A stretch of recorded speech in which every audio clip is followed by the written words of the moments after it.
Hey guys, welcome back. We are in studio about to do a spoiler talk. This is spoiler Spider-Man Across the Spider-Verse. Guys, I'm with the crew.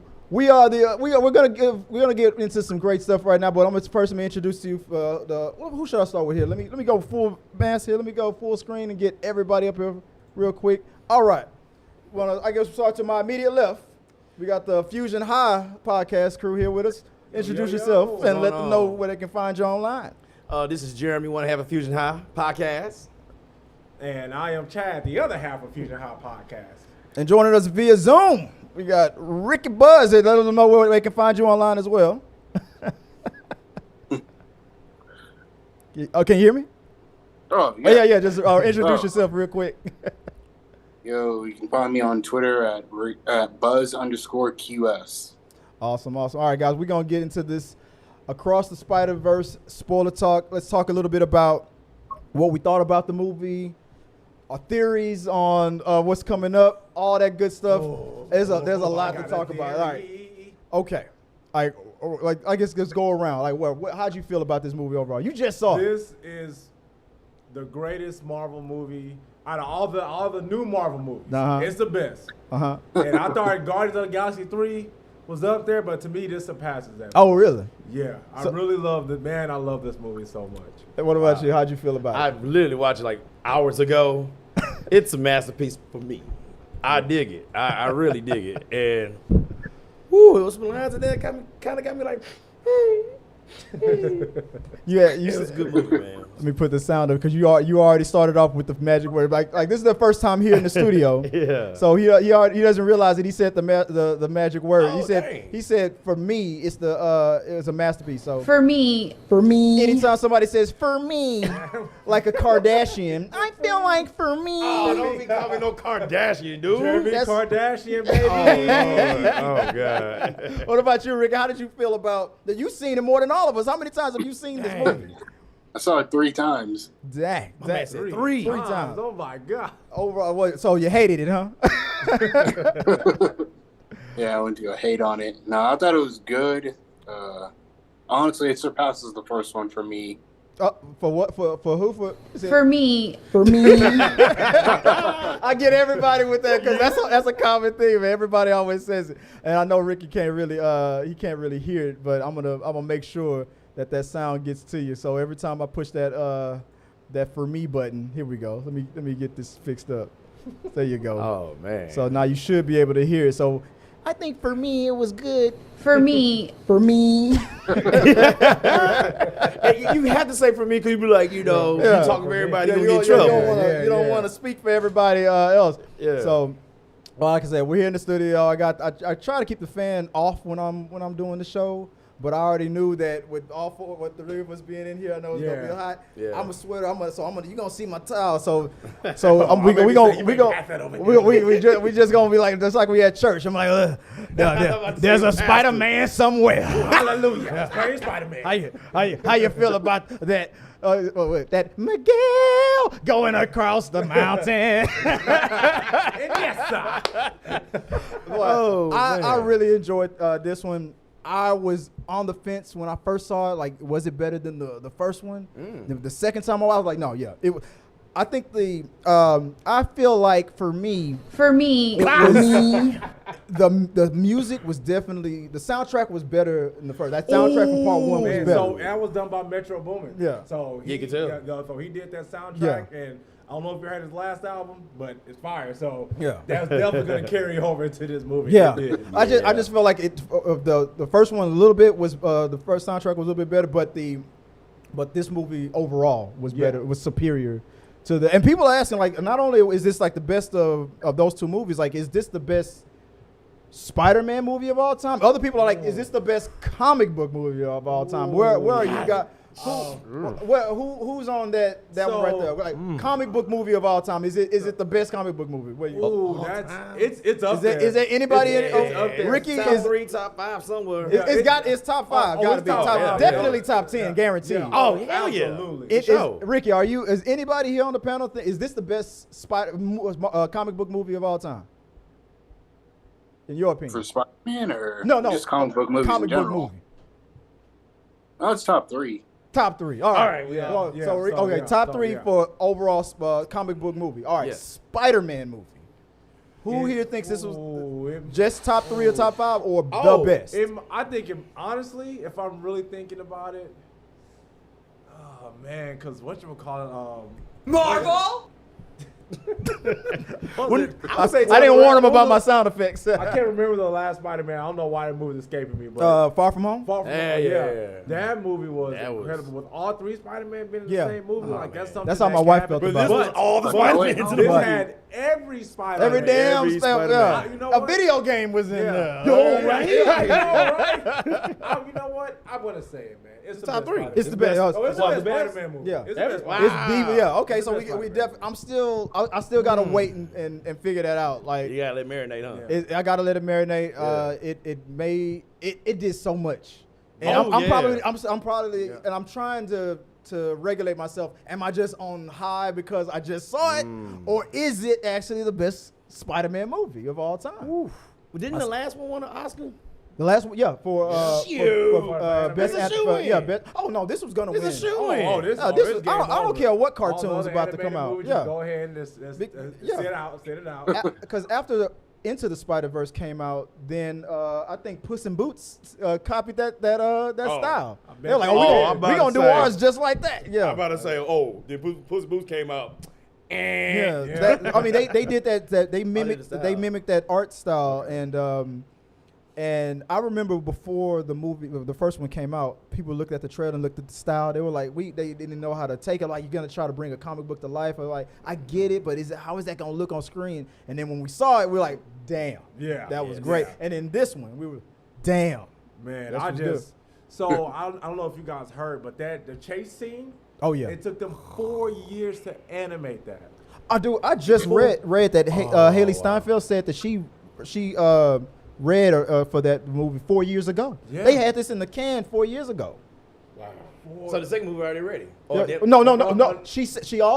She followed up and said she has not recorded anything for Beyond the Spider-Verse. Yeah, really? They have it written out, but she has on paper now. Yeah, but they haven't gone to the studio to record yet. She said they finished recording Beyond and Into years ago. Yeah, but maybe Sony was like, we know these first 2 are going to be a hit, but before we start with the third one, let's see if they make some money, because we're not sure how people are going to feel about Oscar.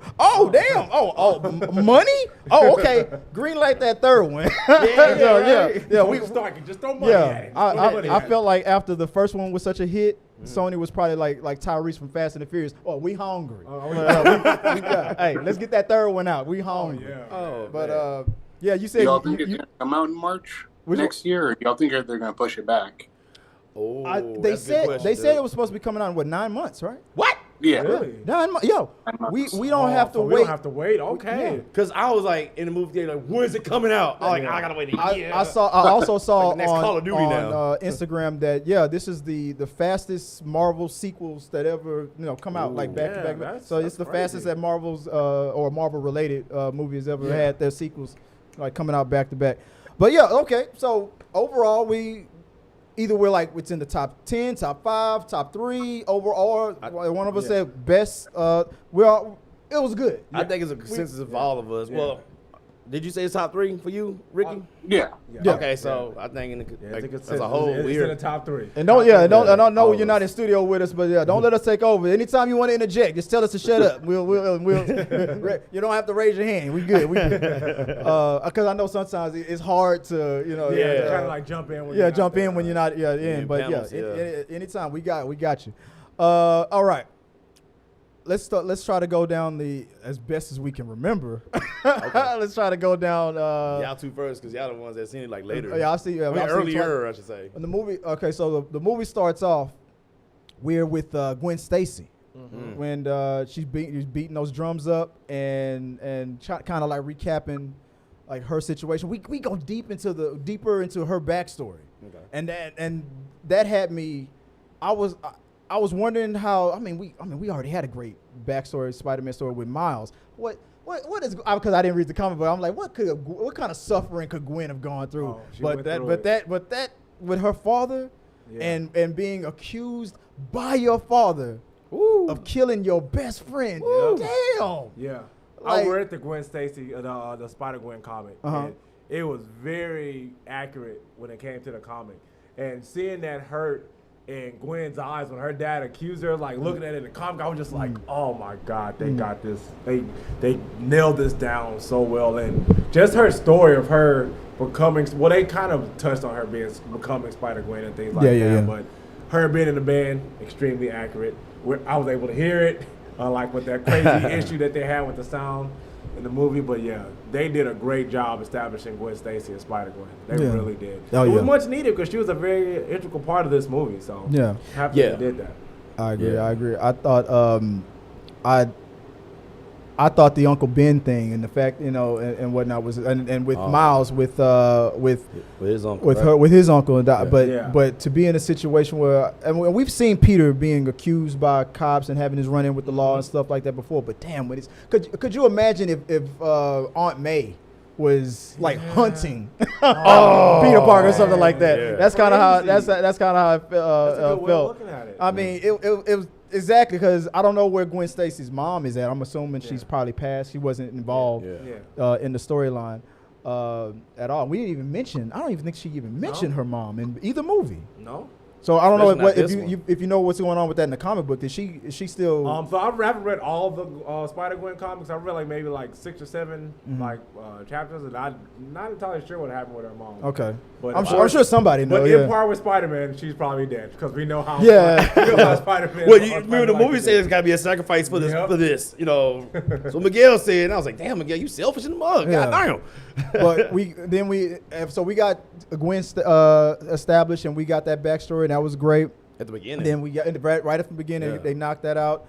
I remember seeing on TikTok this one dude was, it was one of those guys that's like kind of complaining how anytime it's not only focused on just all white people, then it's got to be woke and it's got to be complaining that the what's her name? Spider-Woman, Issa Eldra. Issa Rae. Issa Rae's character. Like he was bitching about how you knew that cheesy line that Gwen said, like, "Can you adopt me?" was gonna come. Like he was having a problem. He had a problem with that line? He had a problem with. You knew that the black woman had to be given the praise. I'm like. And I'm like, dude, what's your argument that not a good one. that a black woman needs to be shat on or something? What's the argument? But I had no. It was just one of those guys that taken out. Yeah, I had no problem with how they introduced Spider-Woman and brought that when Gwen's father came through. Was like, dude, when Gwen Stacy came through to save those people from that vulture that was glitching. Yeah. Oh yeah. And then Miguel came through and Issa Rae's character came through. Spider-Woman came through to help her out. And when her father was right there, and he tried to arrest her. Yeah, dude, Ricky. Ricky, when you saw him say, "You have the right to remain silent," dude. What was your response to that? Oh, Ricky, please tell me. I'm just like, there's no way you can be serious. Yeah. Like, really, you're about to arrest your own daughter, even though she just saved a bunch of people. But the fact that he was thinking, dude, you killed your best friend. I'm assuming Peter was like a son to him. Oh yeah, they were very close. They were very close, and it's like in the middle of that confusion, you like I'm sorry, any cop in real life would have been like, get your ass out of here. Why are you here?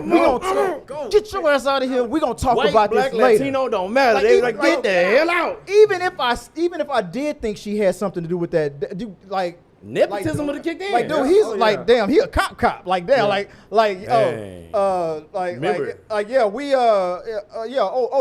daughter's a serial killer. Okay, well, let's just take you to the police station. We'll turn you in. Yeah, turn yourself in. Yeah, we'll turn yourself in. Like, I'm like, this. What he say? This ain't Dexter. I'm not gonna protect your ass. Hey, but remember, like an hour and a half later after that, he goes, "I told you, go by the book." And that man did. When he went. I was like, "Yo, that's like, your baby." But most cops in that situation, most fathers.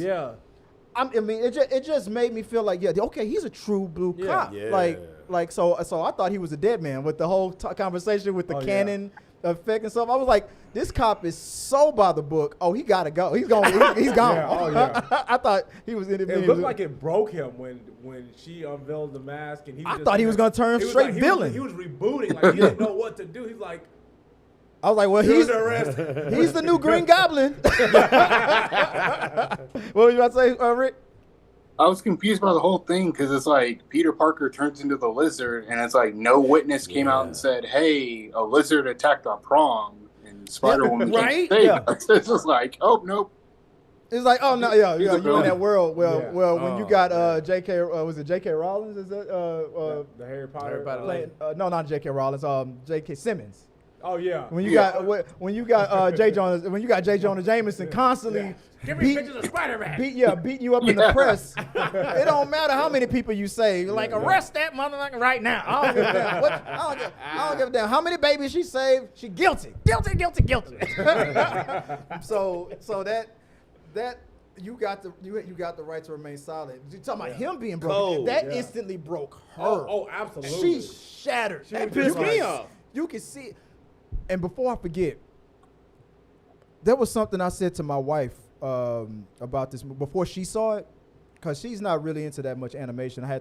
She'll watch any movie with me, but when it comes to animation isn't really her thing. But she enjoyed this one more than she enjoyed the first one. That's cool. I told her there were some times when I was watching this movie. I don't know if it's just because of the IMAX screen or what I was watching or how sharp of the 4K the screen was. Gonna say. So I forgot I was watching an animated movie at some parts. Oh, that's what. There was some scenes where, and I'm not talking about when Donald Glover was on screen. I'm talking about when Gwen and the animation was so good. Yeah, it was. I forgot I was watching a cartoon until a horse was walking on the damn ceiling. Okay, all right. He said, "Oh well, we going there." I'm like, okay. But am I the only one? I mean, there was some like facial movies, I think scenes. that's a testament to one, the animation, and two, the story. Yeah. The story was just so great. Like, of course, we watch like when Spider-Gwen and Miles are sitting upside down, they're hanging upside down. Talking about what they've been through. Yeah. Man, that felt real. It just felt so genuine, so real. Like, I was asking myself, did they motion capture some of this, or is that just great animation? Because I know, like, even with old school movies, like from Disney, like Little Mermaid, the original Little Mermaid, for example, they did. They brought the actors in. They acted out a lot of those. Really? This was before they put all the dots over your body and stuff. Yeah. They got the actors to act a lot of things out, and then the artists would draw over that. That's how they were able to get the motion. I mean, that's a practice that's been done for a long, long time. But if I was waiting to see like some behind the scene footage. Like there's got to be some behind the scene footage of Haley Steinfeld and of them acting these scenes out. But I haven't seen it either. But maybe it is. But at certain parts, dude, I forgot I was watching an animated movie. The one thing I would complain about the animation, was like the zoom ins on certain people and on the sides it'll blur out, and it kind of had it like you were watching. You know what I'm talking about, Ricky? Like 3D. Like, am I watching a 3D movie? Depending on what universe they was in, that was like the style of that universe. And I was like, damn, man, like I want to see the background too, because like Easter eggs. Normally you see Easter eggs, so I was like, okay, let me try to check it out. But that is like the ambience of the scenario, the scene, and all that good stuff. So that's why I was like, damn, I can't see it, but like it was a nice little zoom in though. Yeah. Of course, centered it on me. I'm sorry, all that good jazz. Yeah. But otherwise, or I should say overall, it's beautiful. It was beautiful. You just didn't get it. You just didn't get what Sony was trying to do. I will not sit here and let you talk shit about that blur. Hey, and I think on that third one, they're gonna mass it. True art, Jeremy. They're gonna mass it. It's oh my God. Art is subjective, Jeremy. Okay. It is. And I'm not saying I didn't like it. I'm not saying I didn't like the damn thing. Like, you don't get my vision. But I didn't. Did that take you? What about you, Rick? Did any of that animation take you out, or how'd you feel about the animation overall? I like the animation overall. Just the Hobby character, the one that's voiced by Daniel Kaluuya, the British one. Oh yeah. His was a bit staticky sometimes. That was a bit hard to follow. Like his animation would be like patchy a little bit, different. like his like the way they is that how they do the comic book? Like it's like, or is that a British thing? I was trying to figure out. It looked like a bunch of because he's an anarchist, right? Because he's that's what I feel like they were kind of paying homage to that. Yeah, like he's a punk, because he's a punk type character, punk rock and what. So that's why I was thinking that was about, like, that's his style, and they would every Spider-Man from their universe, they would try to have a different, unique style. Lego Spider-Man. Oh my God! Animated by a 14-year-old boy. Get out, for real? Yes, that just came out. Yeah, Marvel. Yeah. Rick, did you heard about that? Yeah. Really? Yeah. Okay, so my wife also looked into this, and this, from what I can tell, this is how it went down. This young man has been known for doing Lego animation on his YouTube channel for a while. And what he did was he took the Across the Spider-Verse trailer and he did a shot-by-shot Lego version of it. Yeah. Marvel saw this, or the director, they saw this, contacted him and asked him to animate a Lego. Because if I'm not mistaken, the director, I think, did he do one of the Lego movies? If I'm not mistaken, I'm not going to IMDb. I don't know if he has a a history with Lego, but or maybe just loves Legos. He saw this, asked him to come through, said, "Hey, make this scene for me, and we're gonna throw it in the movie." Now, I asked my wife. I said, he did a shot-by-shot of the Across the Spider-Verse trailer or the Into the Spider-Verse trailer, and she's read it twice. She's like, it says across. That means the trailer came out a couple months ago, and in between January to when this movie just came out, they contacted this dude, gave him a contract, paid him, he animated it, and they got it in the movie. Before the movie, so that scene wasn't even supposed to be. That boy about to get an Oscar. That boy, he's about to get an Oscar. He is 14 years old, just starting off in high school, about to be in the 10th grade. Oh man! For one, he's about to go to prom every year. That boy, let's just get that out the way. He got a date. Singing "Everything Is Awesome." Yeah, he's got a date every year but he's got because they said that he did that animation with the equipment that he has in his house. He rivaled some people that have been in this animation game for years. That's the praise that the director gave him. They're like, that was all him. Wow. We didn't give him any. He did that by himself. That's great. I was like, impressive. This kid's he's got it. That's he got a future. He got a future. He's know that. DC mad at him. I'm like, damn, we could have had his ass. Yeah, I know, right? Why couldn't it be Batman? DC, let again. I'm gonna Rick, let me let's reset it again real quick. Let's stop there and let's reset it before this thing kicks us off. Where is it? So I'm gonna end it and just go right back into it. But while that's to do, damn. Yeah, well, I can keep it on us for a minute. Just keep talking, and then when he pops back in, where is it at? Where's? Oh shit! Where'd it go? There it is. Man, I'm watching you move, dude. You put in work. Like you've been here before. That's why I didn't want to do this live, because I knew that this was going to be a thing. Me and Ricky knew that we've been trying to work together again sometimes. So I was tempted to be like, because I prefer in-house. Yeah. And I was thinking, but I didn't want to do that to him. I was like, nah, Ricky, because we've been trying to work together. Again, but now that we got it on just us three for a minute, we can keep it going. Just wait on him. So, moving on to what happened a little bit after that. I guess when we go to there he is. He's got right back in there. So let's get this back in there. There's a God somewhere. I'm here. There we are. There you go. I'm just waiting for the image to pop back in. There he is. Should display. Is it gonna work? Oh, do I have to force it? Oh, there it goes. Oh, it glitched. Ow. Uh-oh. Oh, is it because I got it minimized? There it is. Oh, problem solved. It takes a minute to figure it out. Sometimes I be having it perfect. The other times the alcohol kicks in and I can't remember shit. You drink on the job too? Yeah. Oh, yeah. Oh, here at T3Media's, we don't give a fuck. I do that sometimes. Yeah. I don't drink all the time. Only on the days that end with Y. God dang. Anywho, but we talked about Gwen Stacy. We talked about what moving on after that. What happened? Animation. So speaking of animation, can I put some more into that? So that being said, like, dude, the different styles of animation. Yeah. Throughout. I got it behind you right there too. Oh man. So I'm gonna scoot over here real quick. So the styles of animation of each Spider-Man, each Spider-Verse, or I should say Spider-Woman too, you know, to be fair, is, oh my God, with the soundtrack, everything to me was perfect. Like I said, I may have made that little critique, but that's very small, you know what I mean? And oh my God, it was just perfect. It was picture perfect. And I was like, oh, that's cool. And oh, that's cool. And oh, that's cool. And it was all hitting you in so much. I'm sorry. You know, God, Sony, chill. You know what it felt like? I felt like I was watching Everything Everywhere All at Once again. Yeah. Right? I was like, that's the only thing I can think to compare it to. Yeah, great movie. Everything Everywhere All at Once set to Spider-Man. Yeah. And people would always say that when you had Multiverse of Madness and then you had Everything Everywhere All at Once, and Everything Everywhere All at Once kind of handled the multiverse a little bit better in a lot of people's opinion. And then I feel like this one surpassed Everything Everywhere All at Once. As far as the way they handle the multiverse conversation, I think this is the superior multiverse movie so far. Yeah, absolutely.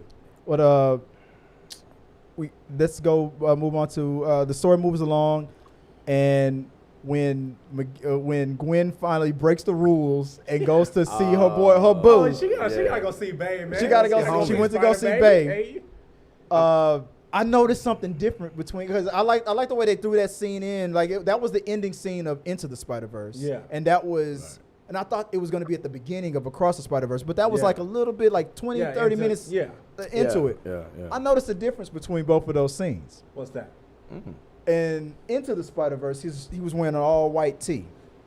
Okay. And Across the Spider-Verse, he had his white tee was there, but they animated a jersey over it. It had Brooklyn 42. I noticed that the second time I watched it. The number 42, and that's we're obviously gonna talk about that later. The number 42 was in there more time. It was screaming. The spider. It was screaming the universe since day one. Since the moment. Since the last movie. It's like we were just trying to tell you. They were trying to man. Think about that. Let's fast forward a little bit real quick. The whole thing with the fact that Spider 42 was a spider that was taken out of the 42 Earth 42 and brought to this Miles Morales, and he was bit by a spider from another universe. Yeah, and we saw, and I showed the first movie to my wife because she had to hurt me watch it before we went to the movies to see Across the Spider-Verse. I was like, holy shit, that's why that damn spider glitched. I didn't even think about it. We trying to tell you, boy. They didn't say it. Oh, what? Y'all, did I just break that to you? Yes. Y'all remember? Ricky, you remember that spider glitching a little bit? Yeah. I just thought it was because it was filled with all that radioactivity. Yeah. But even when we were watching Into the Spider-Verse and we saw Nicolas Cage and Peter Porker and Gwen Stacy glitching, because they were in the wrong universe. It never dawned on me that spider was in the wrong universe. Wow. And they never kept they kept that quiet until that's smart till this movie. Dude, I never even heard anybody bring that up as a theory. That's world building. That's goddamn good world building. That means Sony had a plan. This wasn't like the Star Wars Force Awakens and stuff where they were just going by movie by movie. They had a plan. Now you remember it now, right? You remember seeing that spider glitching. Yeah. I see it clear. As soon as you said it, I see it clear as day. I'm just like, I could not believe I did not even think of that. He had that Coming to America moment. Where's the spoon? He's like, aha. He just had his spoon moment. There's a gun somewhere. Patting that sweat. But dude, it tripped me out that it's glitching. The lights flickered for a second. Oh man. But now, I just wanted to, before I forgot, I wanted to talk about that a minute. But going down the time when we went to Miles Morales being lied to and being told that he wasn't going. Oh yeah, I'm getting ahead. Yeah. When Miles Morales first met with the Spot. Anybody want to talk about Ricky? Yeah, Ricky first. Ricky, real quick. You go first, man. What was your overall thoughts on the Spot? I mean, like a lot of people have said, I've watched a lot of other reviews and people's reaction. I assumed, honestly, the Spot would be a minor character. Uh-huh. I didn't think he would end up being a major character. But when he first came on, I was like, oh, he's going to be dispatched pretty quickly. He can transport and do all this stuff. I'm like, this is going to be a interesting ride. I thought when I heard, I felt the same way. I felt like this is gonna be like a minor dude. This to me. I felt like I know he's a major character in the comic books, but I felt like the way they were gonna handle him, like he was gonna be a B or D list kind of a character. Right. And he kind of was. He wasn't ready to be taken seriously. Giving me NPC energy. Oh damn. Yeah, exactly. Like you not even, you a subplot. You ain't nobody. But then when we later saw him again, and he started doing. Man leveled up. When he leveled up. Oh, he was washing my. He was fighting like wild boars on an RPG, bro. Because that's what he was doing. That first fight with Miguel in that convenience store, it was just like I'm sorry, with Miles.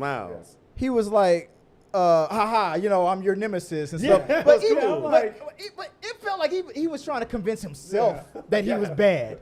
He was trying to convince himself. Because like he wasn't really even. That's funny. He wasn't even really evil, really. He was just in the beginning of the movie, he was annoyed and upset with his situation. Right. Yeah. But by the end of the movie, he was pissed. Oh yeah. I'm gonna take everything from you. Yeah, dude, like there you go. Right. Hey, hold on. Let me get to your camera before it changes. I think it's on you. Oh shit! I missed it. I think I had it on you. There you go. I missed it. But he was pissed, man. He was. Yeah. He was. I got the cameras all wrong. Wait. Where's my camera at? Where is your camera? That's me. I usually have but to. I go, man. So yeah, man. Him trying to rob that ATM machine when he was like level 1. Let's call it like that. It's called like an RPG. You said, NPC. I like that, by the way. And oh my god, by the way, at the beginning, that was my favorite scene just because it was a lot of comedy behind it. Yeah. And like him, like Miles fighting the Spot, and then while Spot was trying to figure his powers out. Figure it out, and his dad getting in the mix, and then what was that? Was it a duck or a goose in that mother? Like, what the hell? And it was funny, and then like, dude, the little boy was like, I don't want to be Miguel. I don't want to be Spider-Man no more. Like this dude ain't representing. He ain't representing Brooklyn, right? Real time, like, boo, this sucks. What you about to say, Ricky? I said his face looked so disappointed when he looked it up. I don't want this anymore. Hey, you remember Stan Lee on part 1? Ain't no refunds. But that kid was hella disappointed. He's like, man, I'd rather be Spider-Gwen. Why fuck this? Did y'all notice that?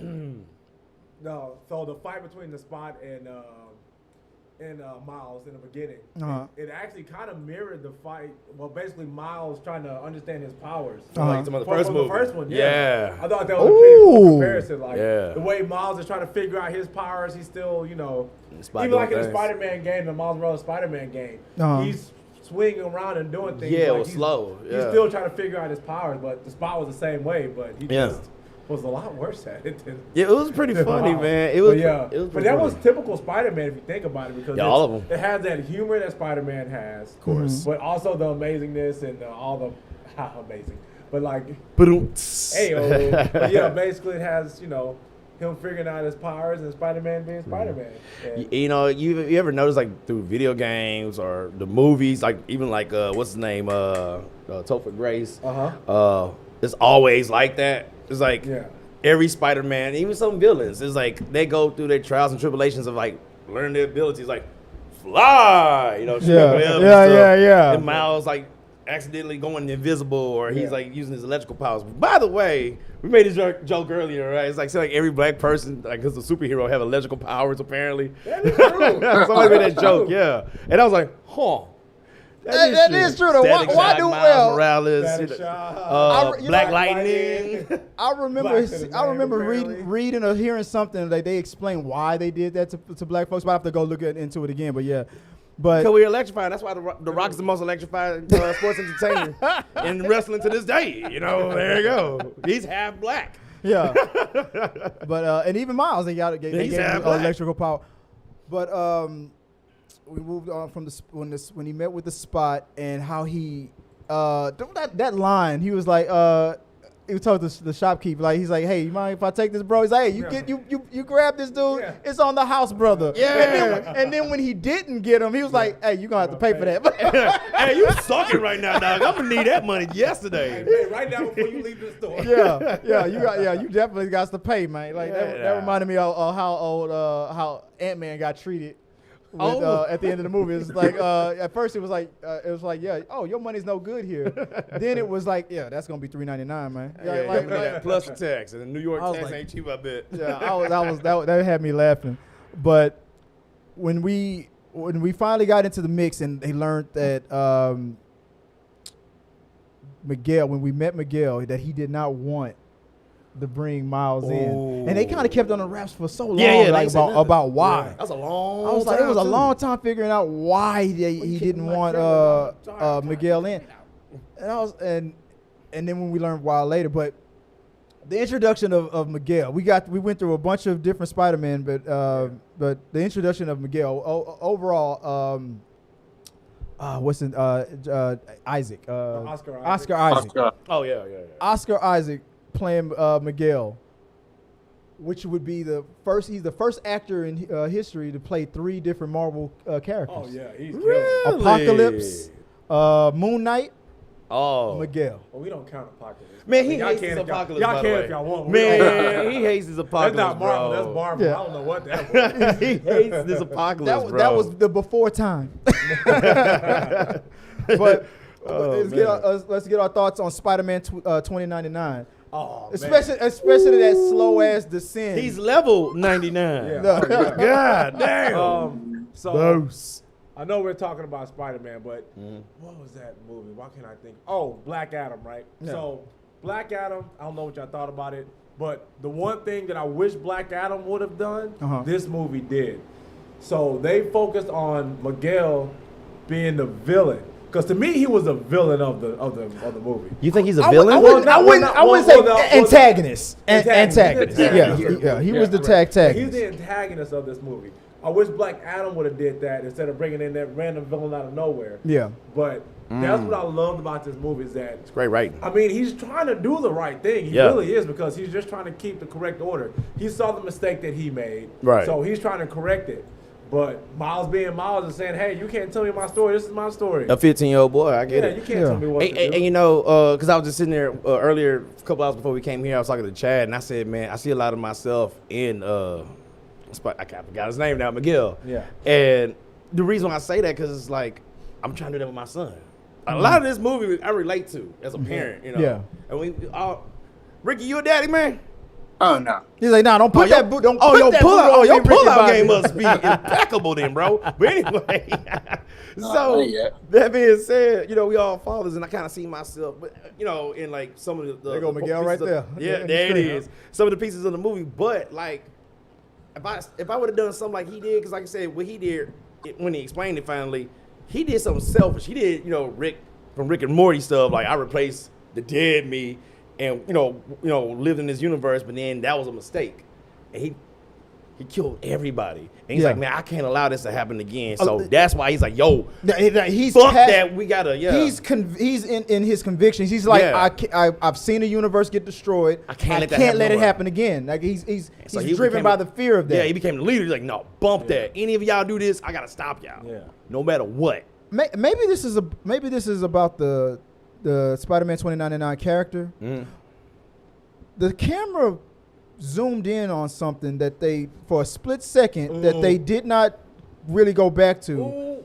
The injection that he put into his arm. Yeah. Did you notice? Yeah. Is that a 2099 thing? Chad, talk. Is that, or because my theory, not knowing anything much about the character, I thought Because he said after that universe got destroyed, I found this other universe where they don't have a Spider-Man, and that's where our home base is, and I've decided to take. So I was like, okay, so is he using that wrist thing to keep himself from glitching, or is that injection keeping him from glitching? Is he injecting the DNA of somebody to keep himself from glitching? Because remember, going back to the spider, remember the spider bite causing the computer to think Miles would belong to Earth. Oh snap! I thought he went to Universe 42. I thought, is that what Miguel is injecting himself with, or is it something else? Okay, so I don't know. So think back when we first see Miguel in the movie. Remember when he's a vampire. He's basically going after. He does like that whole vampiric thing. Rah. Yeah. I never show show it. They never show it. Yeah, again, if you read the comic book or if you played the games, you would know why he's like a vampire kind of a vampire type character, right? Yeah. So the actual Spider-Verse comic is basically it's about these vampiric like creatures and they're killing the Spider-Man. Mm-hmm. So basically, we get the Spider-Man society like how we have in the movie, and they're trying to stop this from happening. I feel like Miguel has something to do with that. Because you just being a random vampire out of nowhere. Well, so he's not, because I don't remember, the only knowledge that I have on Spider-Man 99 is an old Spider-Man game. I don't know if you remember that game. It, on the cover, it had like 4 different Spider-Man. Shattered Dimensions? Yeah. I played that game. That's my only experience with him. And I don't remember anything about vampirism. Yeah. And it's crazy because I stopped playing because I played Spider-Man Noir and I sucked at it because I hate sneaking missions. Yeah. So, I don't know. Yeah. I didn't Metal Gear Solid, how is that even possible? I'll go. I ain't never sneaking Metal Gear. Pop, pop, pop, pop, pop. And don't give me that bandana. It's like the whole forest on fire. He said, That's it. I had a gun. Exactly. So the vampire thing, I thought, okay, either that is he inject himself to keep himself in check. They never really came. Is he injected? Is what he said about this is a universe that did not have a Spider-Man? Was that true? Or is he injecting himself with the DNA of the actual Spider-Man that's supposed to be there? You think he's harvesting that Peter Parker or whoever, right? Glitch. Or I mean, I'm just.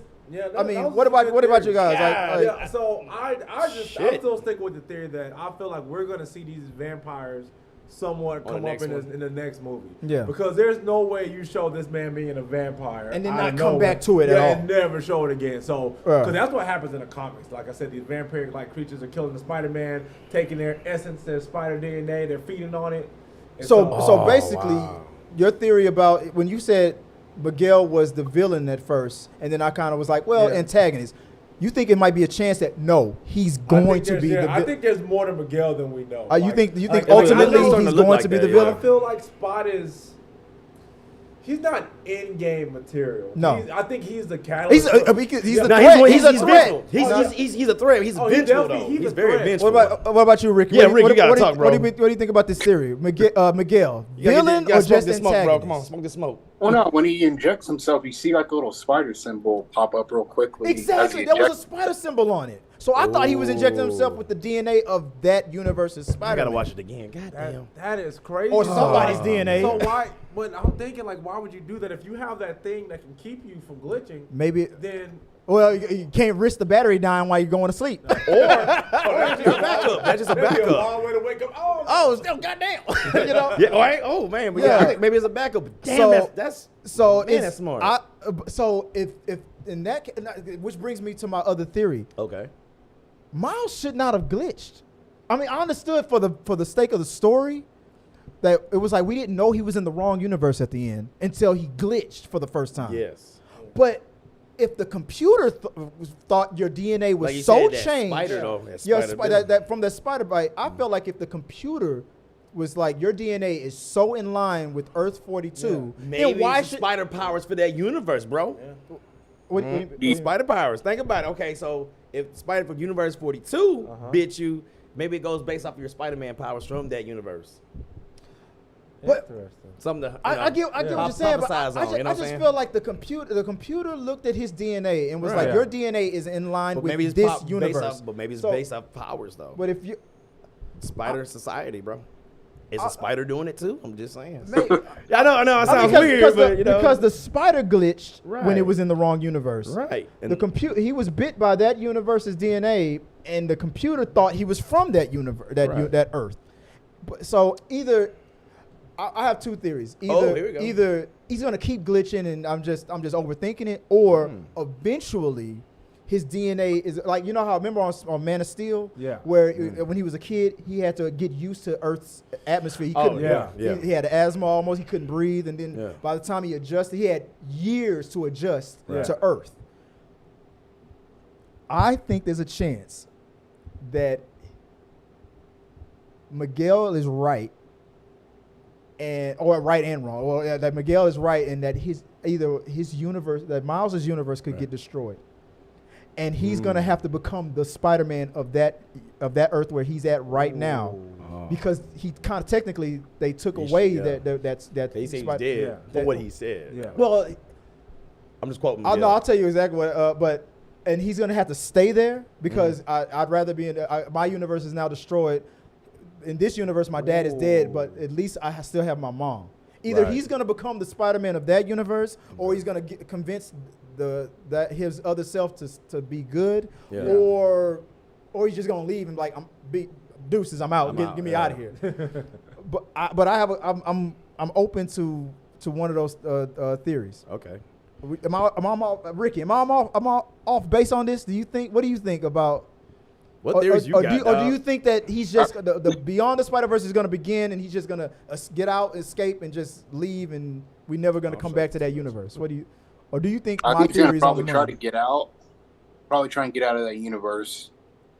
Yeah. Yeah. But I can see more or less that, like, that universe is probably going to be trying to go look for people like an Aunt May or Peter Parker, like those type of characters. And then trying to like piece stuff together. Either by the end of the next movie, Miguel's gonna have to make a decision. Like maybe his universe gets destroyed, he has to adopt that universe. He's like, well, I'm already infected. That spider that bit him in part 1. Right. Spot said that they took that spider from from Earth 42, and it found Miles and bit Miles. In his flashback scene when he was talking, you guys just saw this yesterday and today. Yeah. Yes, sir. I found out this on TikTok. Somebody was recording that conversation with their phone, and they slowed it down. Okay. Here's what you might have missed. All right. Please. In the middle of Spot's conversation, like I took that spider from Earth 42, and that's the spider that bit you. Yeah, he did say that. I remember that part. When I made for you made me. For a brief split second, it showed in Ricky. You know what I'm about to say? Did you see this, or you know what I'm about to say? Okay. No, I don't know. All right, let me educate these fools. Okay. In that brief second where it showed that spider getting sucked out of Earth 42 and being brought to Miles' universe. Okay. That spider was crawling next to a boy with a pencil in his hand. Looked like he was in class with a pencil in his hand, sitting there with those braids that Miles Morales was wearing. No, that was Lil Bow Wow, bro. Yeah, Lil Bow Wow. Lil Bow Wow Miles. That's Shad Moss. That spider was seconds away from biting him. He was that. Watch it again. I watched the TikTok and they freeze the Oh, image. It was a black and white drawing. But that spider was, all you saw was the spider getting sucked out of that earth. Man. And the person that was right next to, was a dude with those braids, was Miles. About to get, he was Shad Moss. He was a few, he was 2 seconds away from getting bit. Which is probably, since destiny plays a big part. Right. Well, I couldn't bite my Earth's Miles Morales, so I found another Miles Morales. So he was always that evil Miles was meant to be Spider-Man. You telling me that's why we got Bow Wow? Yeah. God damn. So yeah, I guess since his dad died and I guess he turned evil. Yeah. He joined forces with his uncle. Yeah. But no, he was supposed to be Spider-Man. I've been waiting this whole time to make that joke. So say that again, Rick. I was like, do y'all think that Universe's Prowler is gonna work with him or not? That's my theory. Yeah, because he's like Miles has like a couple of options. Either he stays behind and becomes that Earth Spider-Man since Spot technically took away their Earth ever having a Spider-Man. He convinces his doppelganger to become Spider-Man, right. or he finds that Earth's Peter Parker. Okay. Because in his Earth, Peter Parker was there but died, and he became Spider-Man. Yeah. If Miles was supposed to be Spider-Man in that Earth, and there is no Spider-Man, maybe there is a Peter Parker. That would make sense. Like, what did Miguel call him? You're an abnormality. Ricky? What did Miguel call Miles? You're anomaly. Yeah. You're an anomaly. Yeah. Okay, you've created one anomaly. Create another one. Find that Earth's Peter Parker, and find a way to get him infected with the spider powers. Here's a theory, and I told Chad about this. So remember they were saying a captain got to die. Remember that? Yeah. There's a captain. Because remember, like, okay, the captain in the what was that, Mumbai or whatever, the Indian. He was supposed to die, it was a captain supposed to die. Gwen Stacy's dad was a captain, right? Yeah. But remember, she said, "Okay, well, arrest me." He's a captain. Wait, I quit. So I'm no longer a captain. That's the technicality, right? And I'm sure that's going to lead into. Oh, yeah. And I was like, that's right there. Miguel was wrong. We can change these things. Like, that's probably what I was telling him when we were talking about that. I said, man, the only thing that worries me is that Miles' dad has such a sense of justice and wanting to help and do the right thing. Right. It's gonna be so hard to get him to quit. Like, how you gonna make? Oh no, quit? he ain't quitting. Yeah. He like you see that like, part that ain't through? Yeah, he like the rents due and I gotta pay the bills. I ain't quitting that promotion. That's James Evans right there. Like Miles would have to reveal himself as Spider-Man to convince him to quit. But here's the thing: if the canon event thing is real. Mm-hmm. Wouldn't the next person who does take the job just die? Yeah. Like a captain has to die. Well, at least it ain't my dad. It ain't gonna be my dad. But the next guy who takes the job, he's gonna die, and then the universe will be okay. But everything's right in the world. But if Gwen has found a way to, and that was what somebody, I'll pull her up. There's another YouTuber, a girl on Instagram. Her name is Fantastic Frankie, and she's been lighting it up. She was pretty much saying that it's sad that Issa Rae's character and Miguel, other Spider-Man of color, was the ones that was selling out and trying to throw Miles under the bus. and she called Gwen Stacy a fake ally and Peter B. Parker a fake ally. It's like it was the only people that really had Miles' back was Spider-Bite and Spider-Punk, the two. And she called Issa Rae Uncle Tom. Oh my God! Why we gotta do that? See, I told you we need to stop changing these races of some of these characters, man. And this is why. I'm not gonna go that far. Yeah. But Issa Rae did they all did blindly, kind of. I mean, Spider-Man is known for trying to. Yeah, the best. Dude. Green Goblin says, "Suffer the kids or lose the one you love." He still tries to find a way to save both. Yeah, that's Spider-Man always tries to save both.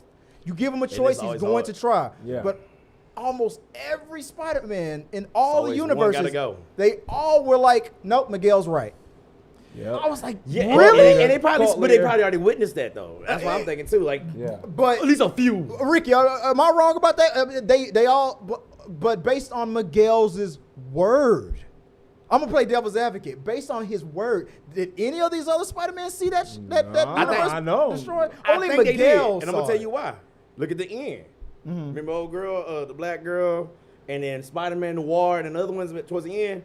They probably didn't witness that yet, and they like, Miguel, man, you tripping. Mm-hmm. But the rest of them, they probably witnessed that before, and I was all like, that's probably why you got I can't even say an army, a coalition of a Spider-Verse. Yeah. So that's the only thing I could think of with that, because like only a handful didn't see it. I would assume only a handful, but all of them, they probably like Aunt May or Uncle Ben or my dad, or a variation of an uncle or a captain. I've seen this already. I've seen this. Yeah. So Miguel, and Miguel seen this in a what's the word I want to use? It was a catastrophe for Miguel. Yeah. So that's why, like I said, he had hunter. Like I seen it Super Saiyan level. Next level. Yeah, Super Saiyan level. But then like, all right, these people went, I feel you, Miguel, I don't want the same thing happen to my universe. But like, them handful of people that Gwen recruited for her army, they probably haven't witnessed that yet.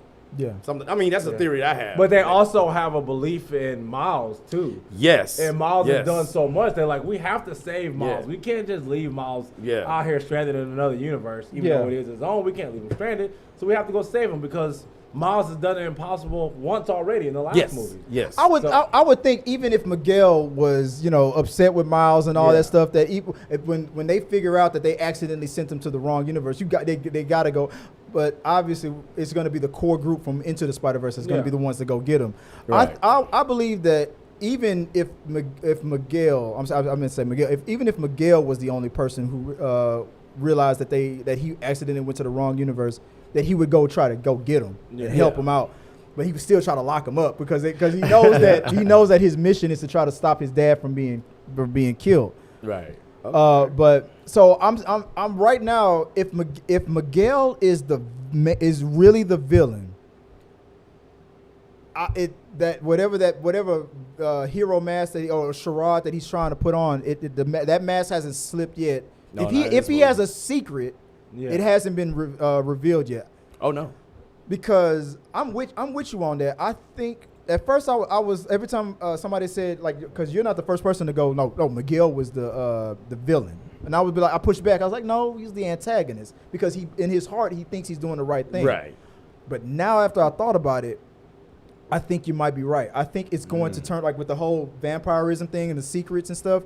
I think it's going to turn out that he is hiding something and he might be the main villain because it's too easy to make, and I love the way Sony is writing this.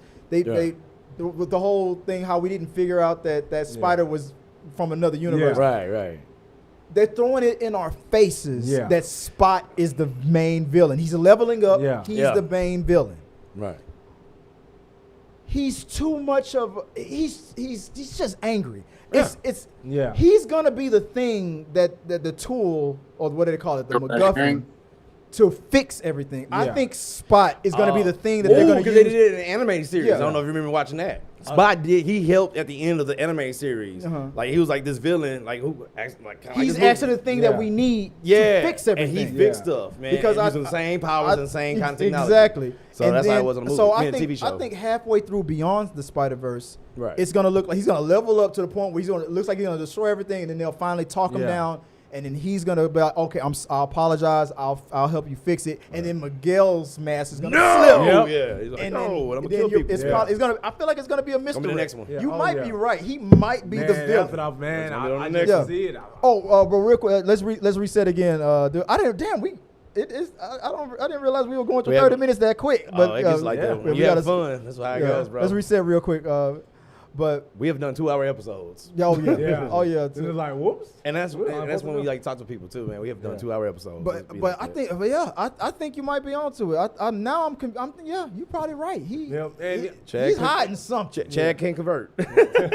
He can't convert. And he's gonna be like that type of villain that's like kind of like Thanos, like, oh man, you're out of line, but you're right. Like what you're trying to do, we get, but you're going about it the total wrong way. And we've already seen that.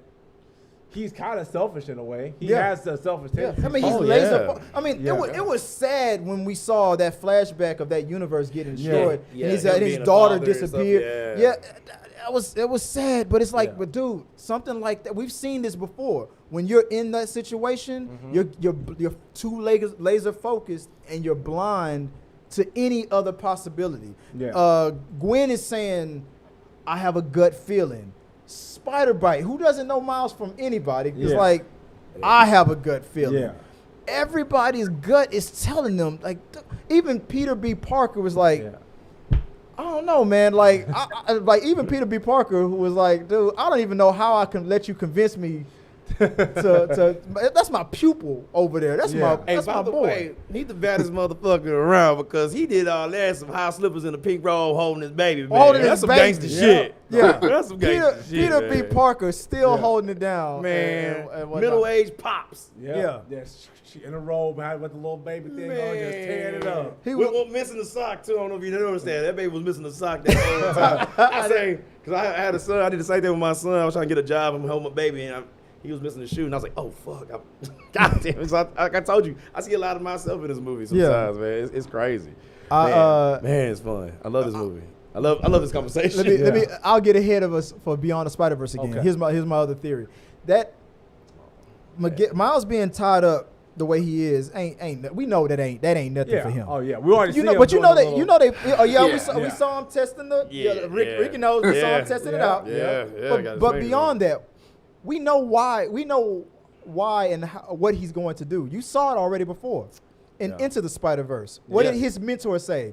Lesson number 1, look at the mouth. While you're looking at my mouth, you're not looking at my hands. He had Peter B. Parker tied up to that same punching bag and tied up. Oh, yeah. And now he's tied up. He gonna get out of there like, my mentor, you think you got me? First 5 minutes of the next movie. My mentor Taught me, look at the hands. like he gonna get out of that. He gonna get out of that in the first 5 minutes. He gonna beat up Bow Wow. He gonna beat him up. He gonna beat up Bow Wow, man. I'm telling you.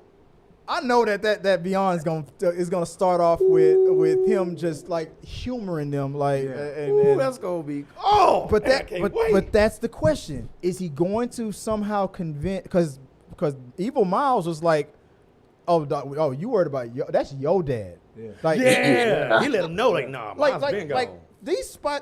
That Miles and that uncle have never been introduced to any of this multiverse stuff. No. They pretty much accepted like that there's another universe out there. Like it was no.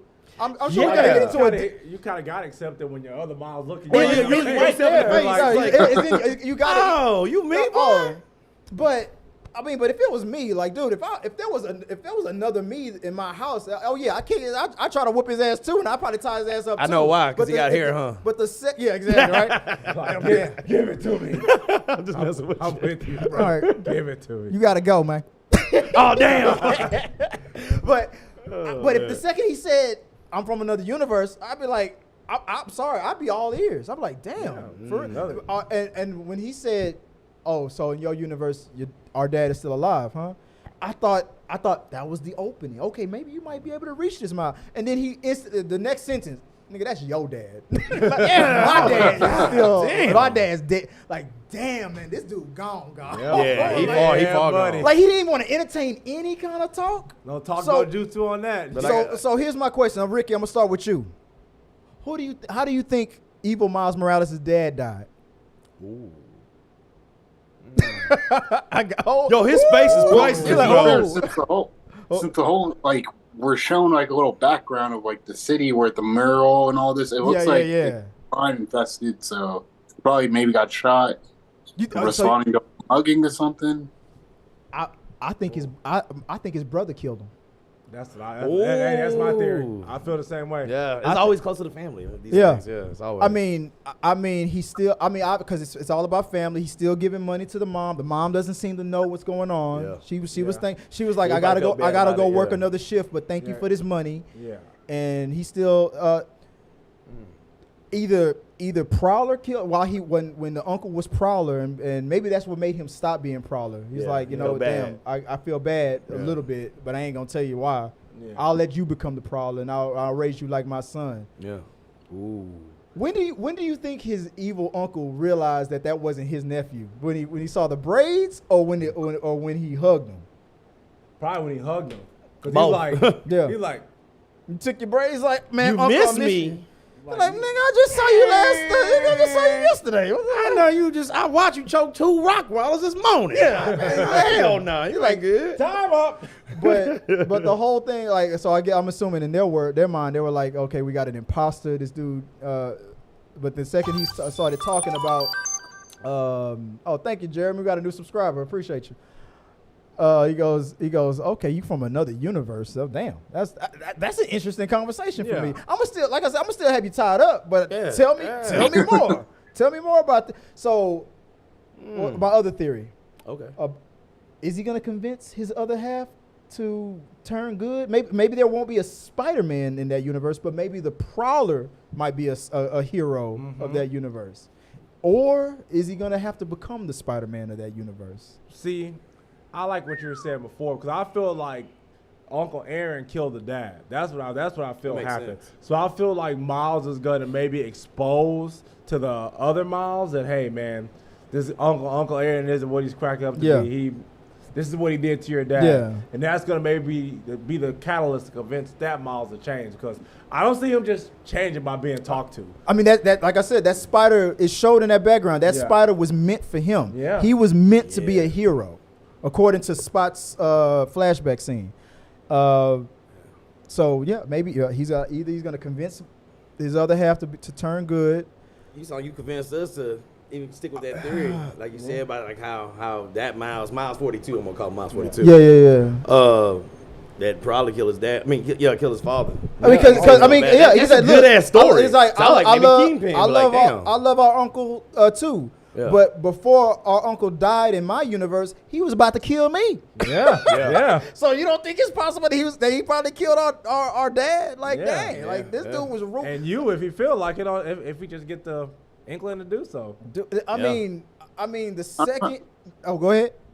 I was gonna say I don't know. We're not like he didn't. I don't know. In the first one, we're shown like his uncle's like cool, but then he also has a dark side to him. Oh, but this one, in that universe, it doesn't seem like that.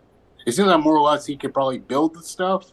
They seem like he took like the mentor role. Yeah, you can tell. But I feel like he probably passed the Prowler torch on to that Miles 42. But when that reveal, when you realize you were in the wrong universe, the second that door opened and we heard that Prowler music, that hits, man. The music, that sound effect is like, that hits. Danger. Another thing I want to mention too, like small, I guess Easter eggs. It's weird. You notice that it said PDNY. It said NYPD. My wife noticed that. Yeah, I told my wife, I said, why does it say PD? I said Police Department New York. It did that in Into the Spider-Verse because he was on a megaphone like freeze PDNY and Joy was like PD. I didn't even hear that. I just read it. Hear it. I was like, damn.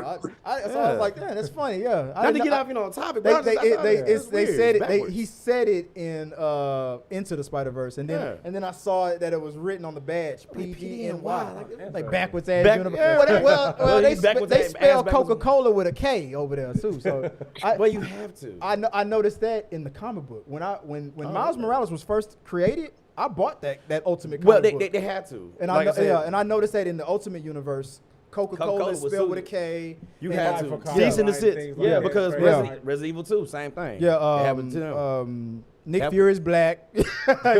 So things are different over there in the Ultimate universe. So yeah. This is the only way you can get away with this shit, actually. Spider-Man, the multiverse, man. That's the only way, like, people can be black, people can be white, or whatever. Cause I ain't gonna lie, I hate that sometimes. And in some of these movies, like I always go at it with Chad here. We just had a debate about that today. Oh my God, we did. Like Resident Evil, like Lance Reddick, God bless the dead. I did not like the fact that he was Wesker because for 25 years he's always been this dark color wearing, blonde hair, white dude who wears sunglasses at night for 25 years. That's been established for me. And then like he's black. I'm like, no, he's not. He's white. I'm sorry, he's white. I mean, and that's how I feel. And that show sucks, by the way. But that's what. But it's like I was telling you before. Right. To me, it doesn't matter with fictional characters. Yeah. But like, don't try to like have someone Martin Luther King and all of a sudden he's white. Like we can't. Yeah. Do that. It doesn't make sense. That's the argument I always get. I hate hearing that argument from people who hate like race swapping because they always use that as the excuse. Well, okay, well then what if we hired Tom Hanks to play Martin Luther King? Then that's dumb because Martin Luther King was real. I would never use that in my argument. That's I like race swapping myself sometimes too. But when you say, I'm sorry, I mean you might because where will we stop? Then if you work at Walmart and you have a little black boy who loves Superman, who buys a Superman costume, is the cashier gonna look at him and go, "Sorry, little boy, your black ass don't belong with this costume. You're gonna have to be something else." What in the fuck? The Black Panther costumes are over there. like no, I'll be damned you gonna tell my son that. Exactly. So these are fictional characters. Yeah. Now if the little 5-year-old white boy found at Party City a Martin Luther King suit costume, I'd be like, oh, that's nice, but I would look at his mom and dad, be like, Hell you ain't no. gonna. No, I'll be like, no, he can do it. I'll be Really? like, okay. I'll be like, oh, that's nice, good for you, little boy. You ain't gonna paint his face, huh? Right? Yeah. and the mom and dad be like, no, we ain't gonna do that. Okay, good for you, little boy. By George, we not. Continue. Now, exactly. Yeah, I'm just proceed. weird. Yeah, proceed. It wears me out, man, because like even my wife, like, because I had this conversation with Chad, had this conversation with my old lady, and like she was like, "But what about what's that one movie, Cinderella with Brandy and Whitney Houston?" And I go, times are different, and that's me. And, don't take no offense with what I'm saying with all this stuff. I'm taking full offense. No, go ahead, take offense. That's fine. But I can explain. You know, with that being said, I was like, nah, because times are different. Times to me are weird today. So that's what I'm saying. Like me and Chad talking about, he said, but you just said you love this, you love that. I say, yeah, you're right. Yeah. The only reason they got away with that, in my opinion, that I'm like, she should have been black or he should have been white.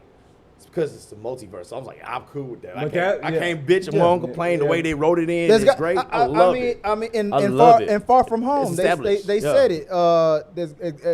I thought you always helping out the poor people. I always assumed you might be black, and then Andrew was like, "Oh, no, I'm sorry, man. I'm sorry." Hey, and then what did he say? Hey, it's cool. I got to be a black Spider-Man out there somewhere. They were for. He did everything but look at the camera. Like,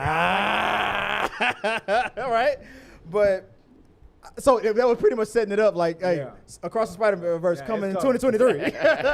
By the way, speaking of that, they had Andrew Garfield and Tobey Maguire in this movie. Bro. Yeah, I cannot believe that. And by the way, out of all the three white boy Spider-Mans, Tom, Andrew, and Toby, I'm Andrew is the blackest out of the three.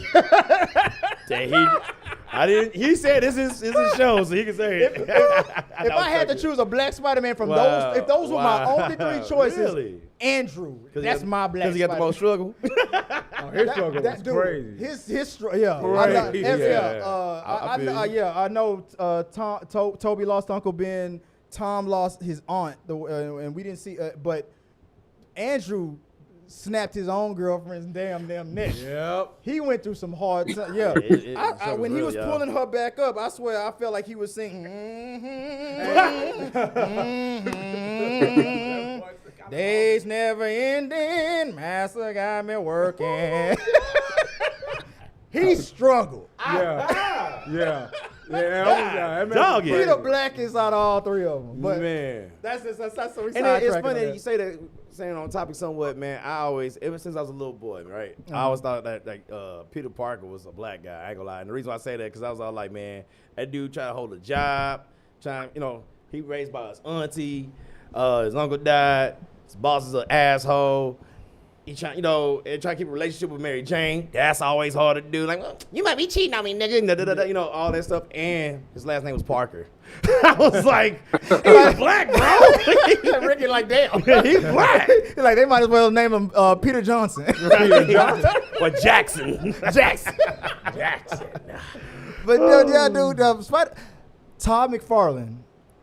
I remember on behind the scenes of Spawn, when the Spawn series was out on HBO. Okay. He always, on an interview, he always said when he worked at Marvel, he always had a problem with the writers always making Spider-Man, the way people talk to Spider-Man, as if everybody knows he's a good old white boy. Because his face was completely covered from head to, the skin was covered from head to toe. So he was like, this was in the early 90s. He's like, why do we keep writing these stories like everybody just assumes that they know that he's a good old white boy? Yeah. He said that he pitched this idea to Marvel, but they never went for it. He said, I always wanted to do a story where he could do the stereotypical thing where a white guy in Wall Street or whatever gets mugged by a black dude in the alley. Spider-Man comes down, webs the guy up, and then the Wall Street guy would be like, damn, I hate them freaking niggers or something like that. Right. And then Spider-Man would push the guy to the wall and be like, what color do you think I am under this mask? And then the white guy be like, oh shit. But he said Marvel never let him do it. He said he's always wanted to do that kind of a story. But nowadays, they would do that. They would do that. Nowadays, Miles would be like, pull the mask halfway through. Say that again. You were saying? Them freaking give a nice little venom shot? Yeah.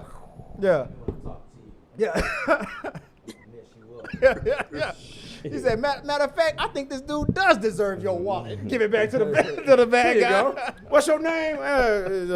Tyrone. Yeah. Here, Tyrone. Go buy you something pretty.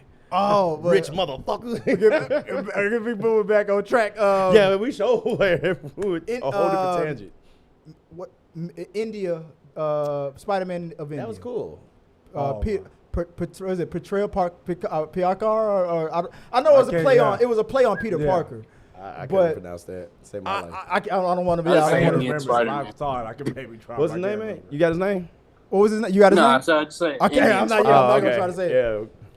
Yeah, That was nice. I enjoyed that whole segment. Oh yeah. Yeah. Oh, Even yeah. animation was pretty freaking fly. Yeah. And like he had a little spinny thing with his webs and like how he Yeah. did. Man, his style was fucking do phenomenal, bro. Do y'all know who voiced him? Who? Ricky, you know? Old boy from Deadpool. Yeah, he's playing a lot of stuff. Yeah, the cab driver.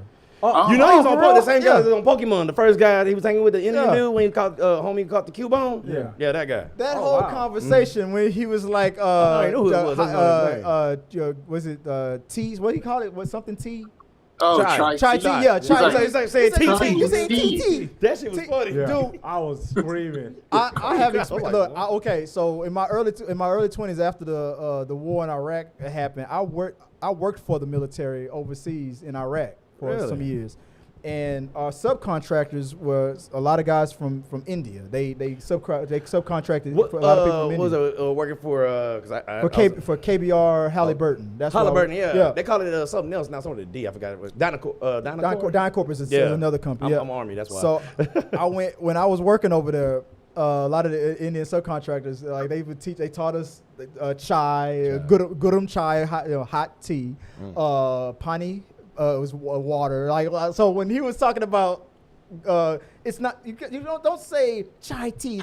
That whole conversation. That's real? I had that conversation. Oh my God, 'cause you stupid American, you said You said TT. TT. You ignorant bastard. technically said, so when he was like, I was like, I had that same damn conversation. Really? Yeah. That's funny. Dude, I had that same And it's conversation. funny 'cause They I- educate you, yeah. I met a lot of Africans in Afghanistan. That's Yeah. when you say you met a lot of Indians. I met a lot of Africans that cooked out meals. My brother worked in Afghanistan. Really?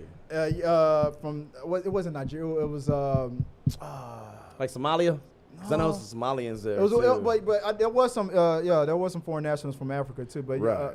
but yeah, the whole conversation in TT. India, and when we got to that canon event Right. when the father died.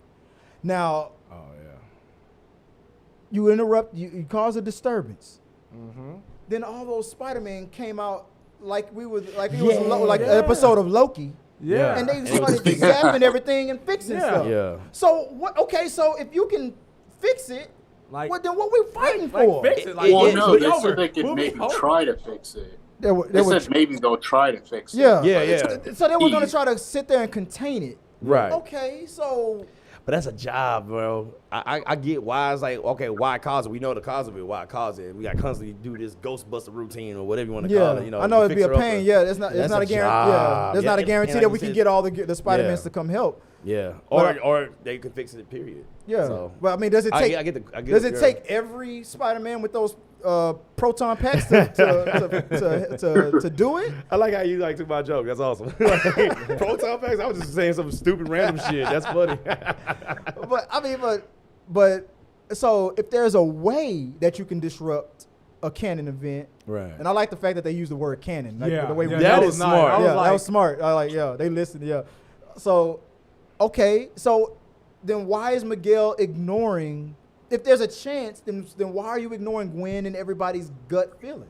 If there's a chance, he's so focused on no, he's an anomaly. No, I can't risk that. No, like he was like no, like what? Like that's why I'm coming back to your theory. What the hell are you hiding? Because he's a vampire. He wants Or- to fight. He wants or- to fight Miles. or to stick with the story that we know. I'm not chancing nothing that I I already can't know. chance it. Yeah. You know, just stick with Yeah. the story. You know. Yeah, Maybe I got- for I've, this. I've Maybe Chad seen, got it. I've seen a universe get destroyed. I can't because in his I know this. when the algorithm, and I like the fact that the algorithm got offended. Yeah. Like, hey, because you listen to some algorithm, you say, oh, hey, that computer, like, oh, watch Hey, your it mouth, is what man. it is, Hey, man. I'm right here. But in her example, she was like, because if it happens to one universe, the Spider-Verse is so interwoven, Yes. it could cause a chain reaction. Yeah. And I like that because they were talking about, well, how come if it's connected with Amazing Spider-Man and Tobey Maguire's Spider-Man, how come when Tobey and Andrew came to Tom's universe, how come they didn't glitch? I'm like, well, because it's technically not really connected. I mean, they were able to use that footage because Sony owned that footage. You're a freaking baron here. Let's calm down. You're getting, MCU has different multiverse rules. Sony obviously has their own rules. But if my theory is, okay, let's say that they're all totally connected. Right. Here's why nobody glitched in Far From Home. Magic. Because they were brought to that universe through a magic spell. You're right. They weren't brought to a universe because of the what was that machine called?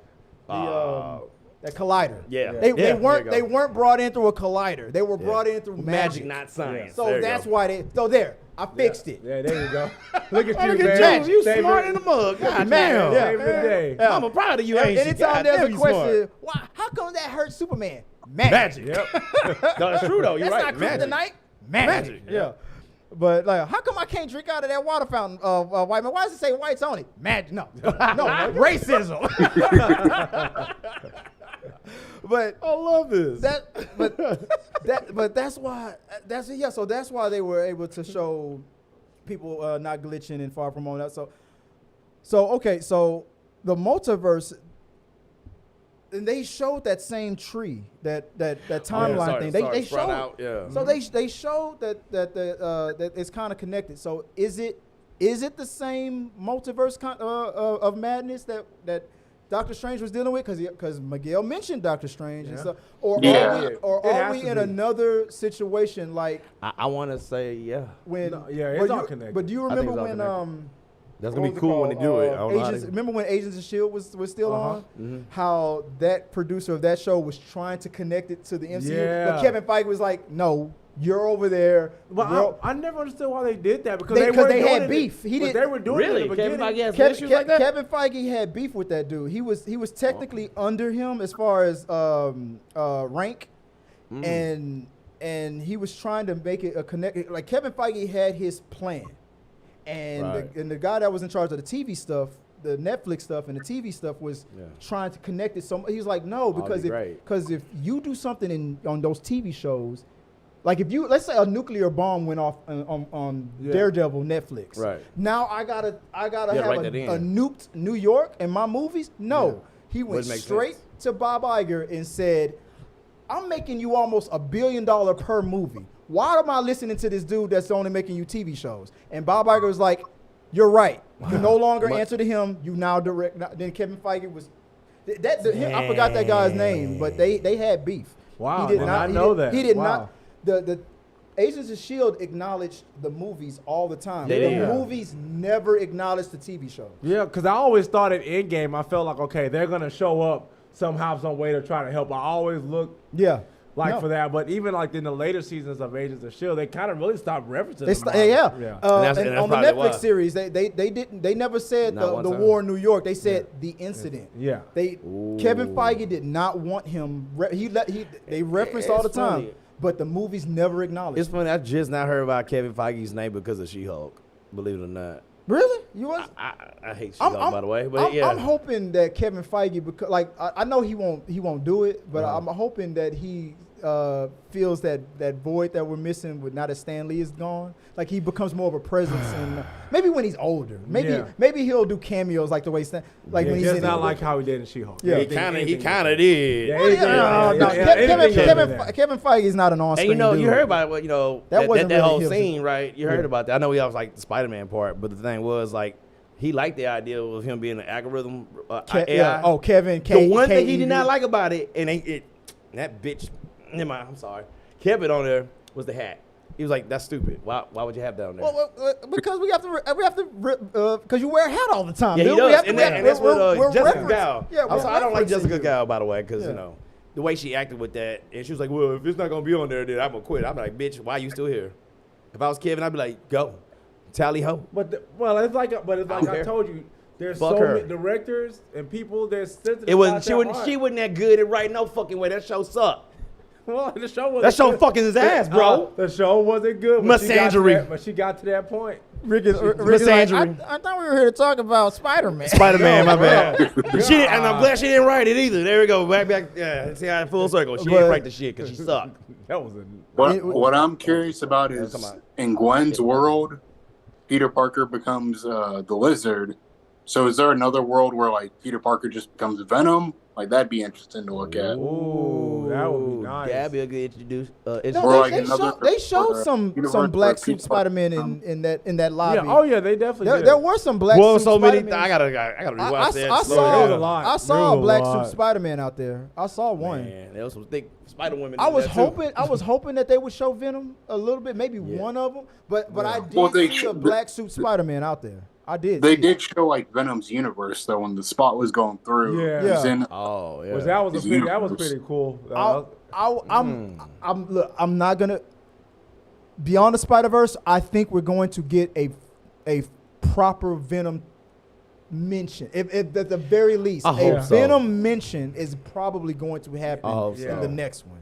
Yeah, because like Ricky said, they had the Venomverse in this movie, so there's no reason like they have to put it in there. Yeah, you have to.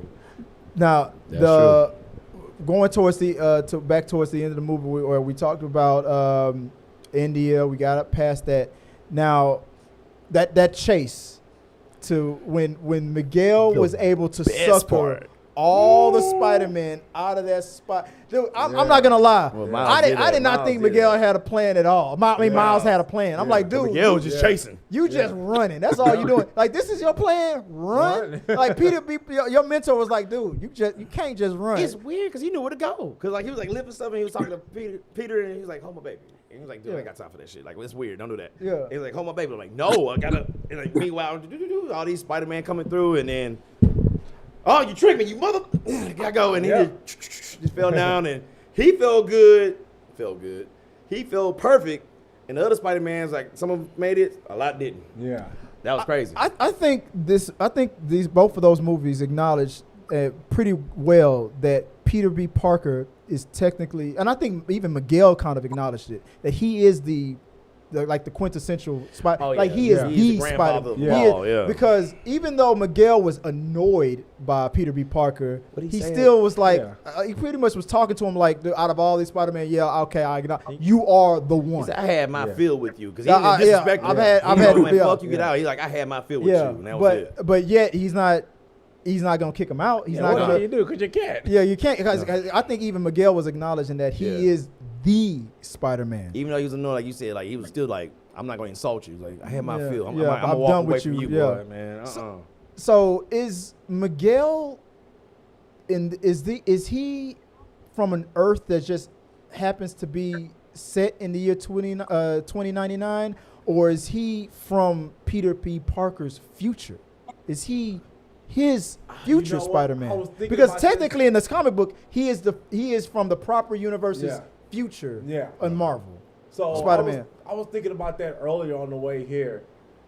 So I think it has to be its own timeline. Yeah, it has to be like the way Spider Noir is probably the present, but they're just a little bit behind. Because I was thinking about that. I was like, so I remember reading a comic when I was younger, but I'm like, if this is set to like the future of like you said, the current Spider-Man. How does that work? Like, how is this guy is he coming from the future to help, or is he like, no? It just has to be his own set. I feel like in this movie, he like technically he would be the future Spider-Man from Peter B. Parker's future. Yeah. But I feel like in this movie, I feel like that'd be too complicated. For the space and time, I guess. I feel like quantum. He's from quantum math. Yeah, he's weird, just bro. from a different Earth, and it just happens to be the future. Because I ask those questions all the time. Because I think like with quantum physics, like it's space and time. Yeah. So like they're going to different spaces, but with different timelines. Yeah. I know. I'm trying to put it together. Trust me. I gotta look at the word quantum, but like I think that's what it is. Like you said, Spider Noir is like what 1930s or something like that. But for them, it's technically the present. That's their them. I'm so sorry. Beating up. You killed Spider-Man. Yeah. He's good.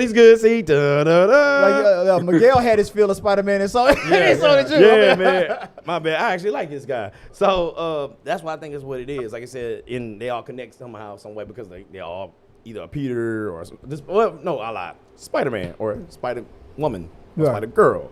So I think that's how that worked. To maybe answer that question that you was asking, like, how's this guy this time? Is he from that? It's a weird man. You got to know quantum physics. Right. I hope I sound smart enough for that. you lost me at physics. You had me with quantum, but you lost me at the physics. Oh yeah, hey, that shit's hard, man. I don't know about deltas and stuff like that. What do you guys think about the Scarlet Spider?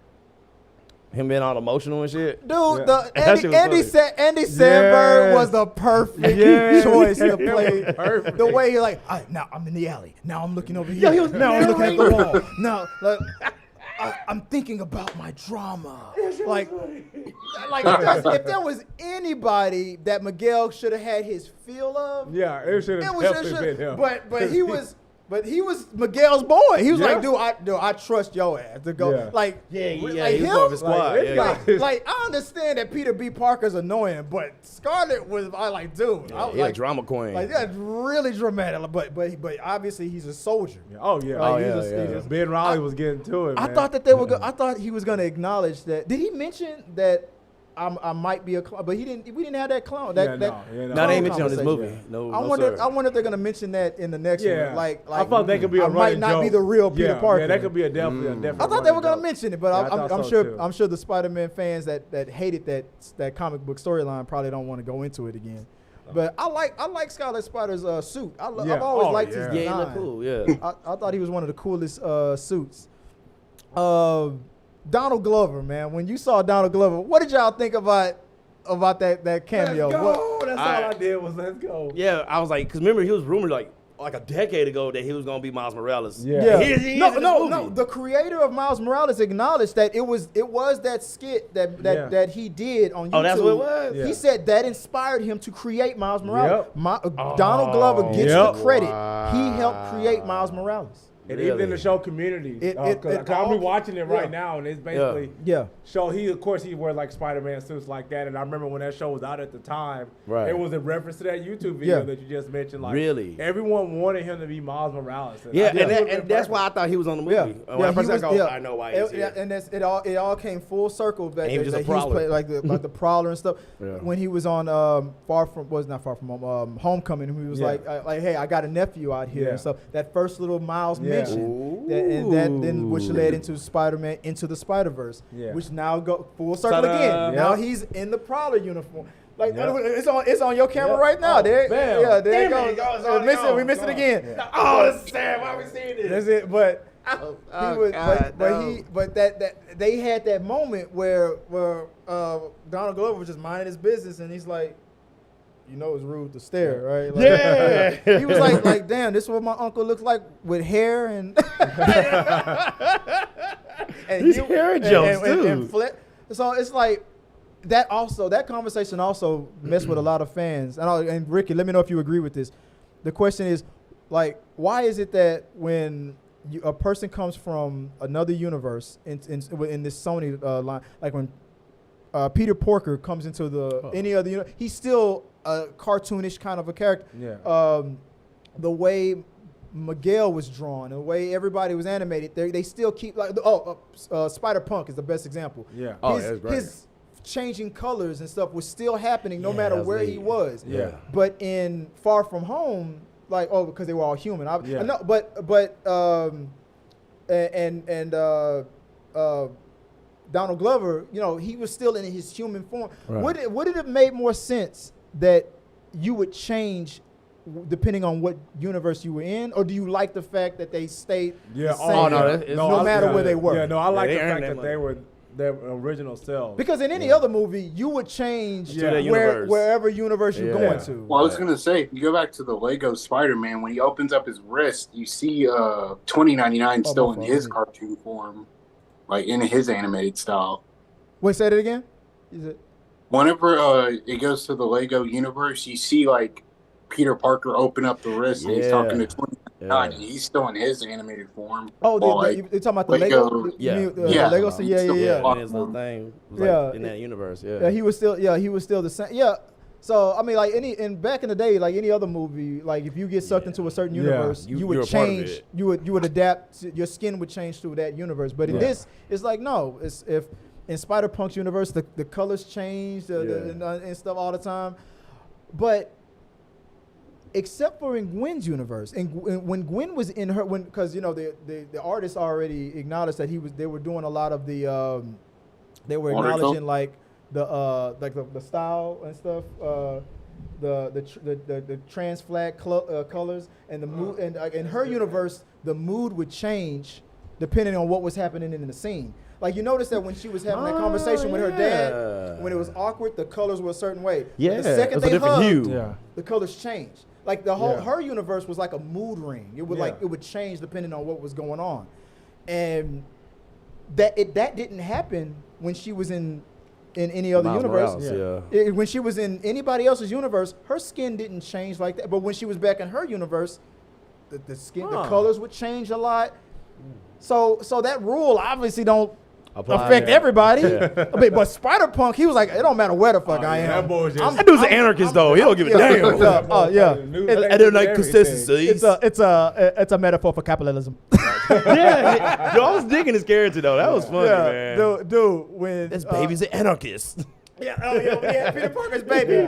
Taking the shit on the establishment. I salute you. Yeah, Dude, Spider-Punk was a fool. Oh, man, my son loved the part. We were watching it last night, and the part when Miles was talking to his dad, but as Spider-Man, he was sitting there talking. I know you're talking about. And he's like, I don't know what to do with my son, blah, blah. Maybe you should stay off his ass. His ass. Maybe you should get off the kid's ass. He's like, oh, man, we were dying laughing at that part. Let's reset one last time, Rick, real quick. All right. But let me go to 3. I'm glad you brought that up because that brings me to the one last thing. I love the fact that part 1 was about him, his connection with his dad, with Miles and his dad. Part 2 was focused on Miles and his mom. Yeah. I love the fact that they switched it up and it was like the relation. Like even when he was going to school and trying to get on time, when he was fighting Spot, he had to make it to that meeting. Yes. Right before that meeting ended and everybody left, the counselor was like, your son lying to you, right? Yeah. Like it was about the mom and more on this one. So and is that cool, the relationships that he has? Yeah. I mean, Miles has already gone through it, losing his uncle, and there's a chance that he might lose his dad. Yeah. What's the chances of something happening to his mom? Man, high. The world's reverse. Extremely high. You think it was a chance he might lose his? But he's already lost his uncle. He's already had his Uncle Ben moment, and he's trying to prevent it from happening with his dad. That's the plot twist, though. If they switch it up, Rick, what do you think? But when you were resetting, we was like, part 1 they were focused on his relationship with his dad. Part 2 it was his relationship with his mom. Is his mom at risk? What do you think the chances? Nah. You don't think his mom's gonna die? Nah. You don't think that's gonna be a plot twist for the next movie, man? Because the whole time we trying to save the dad, then we saved him. Oh damn, mama, no. Yeah, because think about in the comic books and video games, his dad's gone. Yeah. But let's not follow that. Let's change it up. Because everybody knows the answer, right? Well, everybody know the answer. Because I mean, if you think about it, even in the comics, like Aunt May has died before. Yeah. Right. Spider-Man's so you can do that. mother figure. True. So it's very plausible that can happen. Let me throw you another. That's why we got universes. Let me throw another monkey wrench in the works. I don't think the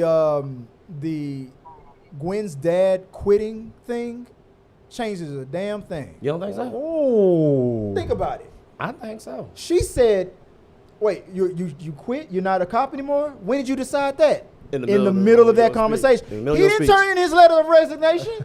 The universe don't know he quit. He's technically a cop. Letter of resignation to the universe is a letter. He ain't turned in shit. He ain't turned in a goddamn thing. Universe, I quit. Until he says that, he is still up for grabs. While Gwen is like, I'll be back, I'm gone. That dude could get hit by a bus. That dude is gone. You laughing. You evil, man. Why you gonna kill him, man? Dude, Gwen's gonna go back and save her boyfriend, come back. Your dad got hit by a bus. Where was you? Hey, hold on, by the way. I don't know about y'all. Do y'all think that's kind of weird that she kind of it's kind of like liking you, right? That's how I'm looking at it. Like what? Wait, say, Well, Gwen liking Miles and Miles liking Gwen. It's kind of weird. What do you mean by that? Because they the same people, but they're not the same people. You know, it's just different versions of themselves. And, Spider-Man, stay still, boy. No, it's not. No, it's not like Loki where he's dating another variant of himself. That's weird. Now that's weird. Yeah. I'd still do it though. Yeah. I'm like, come on, if I found a female, man, I'm like, who would know me better than me? Yeah. Oh my. You know what I like God. me. You know what I like Oh my me. God. And I know what you like you. Because even Deadpool's kind of like with Lady Deadpool, he's all like, nah, that got weird. when they talked about it in the Deadpool court, man. But with Gwen, no, it's a totally different person. It's not a variant of him. Yeah, It's I think they're similar in enough ways and different in enough And I ways. guess because Nah, if he makes out with his doppelganger, that'd be weird. That'd be a crazy twist. Like, well, they see that coming. Yeah. Miles kissing Little Bow Wow. That's weird.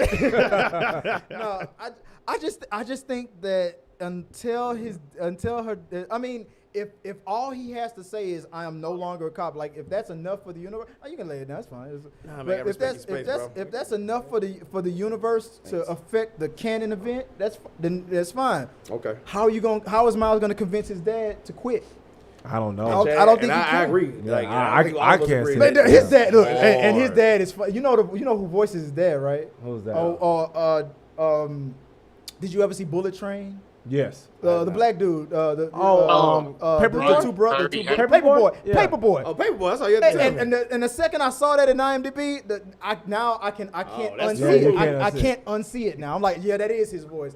But I love his dad in this movie. He's like, you come from a struggling home. Like, I'm about to be captain. I don't know about I don't know about struggling. I mean, I'm doing all right. I'm doing all right now. And there's New York money too, shit. Yeah, I'm kind of pimping. Like struggling. Like you got me fucked You're up. struggling. Yeah, You're a teacher. You struggling here with them shoes. You All right, need to step the game up a little all right, bit. guidance counselor. I'm struggling. Look at them. A New York cop, bitch. Yeah. A couple more years to get this pension. I don't want to hear that. But I don't know. I feel like he wants that job so bad. It's gonna unless Miles tells him, I'm Spider-Man, and look, you, or they're gonna figure out how to disrupt a canon event before it gets that far. That's gonna be a tough thing to do. That's a tough sell. Speaking of go ahead. I was just gonna say, I think the reveal of Miles saying I'm Spider-Man to his dad, that might be the only thing that's gonna be jarring enough to be like, wait, you have to stop being captain because, bam, like it's me. I'm telling you, like, listen to me. Miles. Did you say that I need to get off your ass? Did you say, boy? Oh, that'd be fun. Take his gun I was off. messing with Chad because I was telling my wife this too when I was watching the movie, like, because he really wanted to tell his mom that, and he did, and I was like, because she's Puerto Rican and he's half Puerto Rican, and I was all like, what if you go, yo soy aracno hombre? He said I'm Spider-Man in Spanish, and Chad was like, you racist. I was like, no, he's half Puerto Rican, he can do it. They was speaking in Spanish the whole time. Yeah, I was just making jokes about it though, man. After the fact, I found out. You guys know that the person who voiced Bow Wow version of Miles, or Miles 42. Yeah, Miles 42. It was a different voice actor. It was a Dominican voice actor from Brooklyn. Oh, I looked. My wife looked at it. My wife always looks up those little things. She's great. And I was like, I would have assumed that they would have just got old boy to do the voice of both characters, but no, they got a whole different actor. Really? Well, yeah, the way he said Morales. Exactly. I was just about to say, did y'all notice that? I'm Miles Morales. Oh yeah. That indicates that his father might have been gone for him, or at least in that universe, he's more heavily influenced by his mom. Yeah. Because he's more in touch with his Spanish-speaking side. Like in the universe that we used to seeing him in, he's like, he's half and half. He's not. It's like where we say here in Texas, Tex-Mex. He's like, I do it, but he's really leaning more. I'm sure, especially after his dad died. I'm pretty sure. Oh man. I'm pretty sure it's like his mom embraced it more. Yeah. He's like, no, he embraced his Puerto Rican side way more. So, I know the second he said, I was like, oh damn, his accent is even different. Yeah, I'm Miles Morales. He rolled them R's, baby. Man. Them R's, he was ready. My man eating them empanadas, Jack. Yeah. Miguel show love. Remember that? Remember that Chris Tucker movie with him and Chevy, Money Talks? Remember that? Remember when we go to this party, you're not white, you mix, you half black, you half Puerto Rican.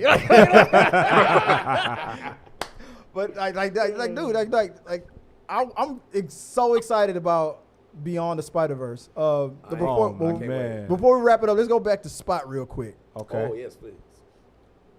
The bagel incident. Did y'all bagel at him? He mentioned that. Dude, So you hit me with a bagel. The level of disrespect. I went straight home, got on that movie, or went on YouTube and looked that scene up again. He hit him with a bagel. And yeah, I forgot about that when Miles when Miles and Peter B. Parker were like gonna get the computer and get out of there. He's like, first I'm gonna get a bagel, and then we're gonna get out. We're gonna get the computer. We're gonna get out of here. And that scene was like, all right, I'll take the computer. Here, you hold the bagel. And then Miles like, I ain't gonna hold this bagel. Just that insignificant, that little bitty moment that meant nothing. Like just like how we didn't notice that spider glitch. Yeah. Now it's the whole plot That of the is sequel. crazy. He was like, you hit me with a bagel. And I went back and I saw that scene. I was like, yeah, he straight up chunked that bagel right at old dude's head, man. like straight up. Okay. It went straight to him. And he went, oh, I'm like, dude, that's our Man got hit villain. with a bagel. So I figured out the way it's gonna end now. So Spot's gonna be going crazy, going crazy in the next Spider-Verse movie. The next thing you know, Miles is gonna come in with a box of bagels. Here you go, man. I'm sorry. Ain't gonna be lox and bagels or just regular bagels? Here, take these bagels, man. Then the movie's over. Spot's gonna calm down. I'm gonna calm down. Give me lox and bagels. I'm gonna calm down. If it takes a bagel. So the second time I watched the movie, I was really trying to focus. And I don't know if maybe Ricky, because you've seen it 3 times, if you have a theory on this. Man, you a good man, Ricky. What little insignificant thing that we saw but didn't know we saw happen in Across the Spider-Verse that might be the whole plot of part 3? Because a dude getting hit with a bagel activated this movie. Chain event, what little event do you think do you have a theory on that? What's insignificant little thing that you think might have happened might be the whole subplot of part 3? I think probably the whole going through different dimensions. No, I mean, like, is there any like any moment with a character that we might have saw like for a brief second, like something like that? Like, cause Spot, we only saw him for a brief second in part 1, getting hit with a bagel, and now he's our villain. Like, my question is like, crazy. Do you think we had another moment like that where something, a person that came in the scene like high and by, is going to be the focus of part 3? Do you think we got a moment like that? Not that I can remember. Or maybe it was in our face the whole time. Yeah, we just don't know. It been happening. Miguel. You trying to give the Miguel thing. Miguel's a villain. Spot gonna help out. I'm still sticking with that. Like that whole vampire thing that he did. Yeah, it's just man reminiscent of the Spider-Verse comic. Like they're gonna have to touch on that. So vampires. Or the shot thing. It was very brief. Both y'all theories, man. I think it's gonna connect. But what Chad's saying and what you saying, man. It's funny to me how because we brought on the top of in the hour when we first started, we brought up Everything Everywhere All at Once. Isn't it funny how the whole everything was on Everything Everywhere All at Once everything was put on a bagel? Wow, ain't it? On that too. Wow, ain't it? And then a bagel was what caused the whole chain of events in this one. So that's funny. So bagels are tied to time travel. There's something about bagels and multiverse. Y'all been watching Chuck and Larry's The Lean, it's a circle. Mm-hmm. And that, the bagel, it's a circle. Yeah. It brings everything together. Yeah. And look, hey, and you might not have noticed there was another joke within a joke of when Miles hit old dude with the bagel in part 1. I mean, come on, you gotta get the joke. Like when you eat, let's say you hungry and you eat something, and after you eat it, what do you normally say? Oh man, that really hit the spot. Hit the spot. Hit the spot. Hit the spot. Oh, that bagel hit the spot. What a bagel! Oh my! I like God. this guy. You're funny. You're real funny. No. You really are funny. And I love it. It made the whole movie. The man hit the spot. Wow. Damn. That bagel damn shit. I'm stuck on that. It damn near hit the spot, didn't it? Yeah, and now he's gonna destroy everything. Yep.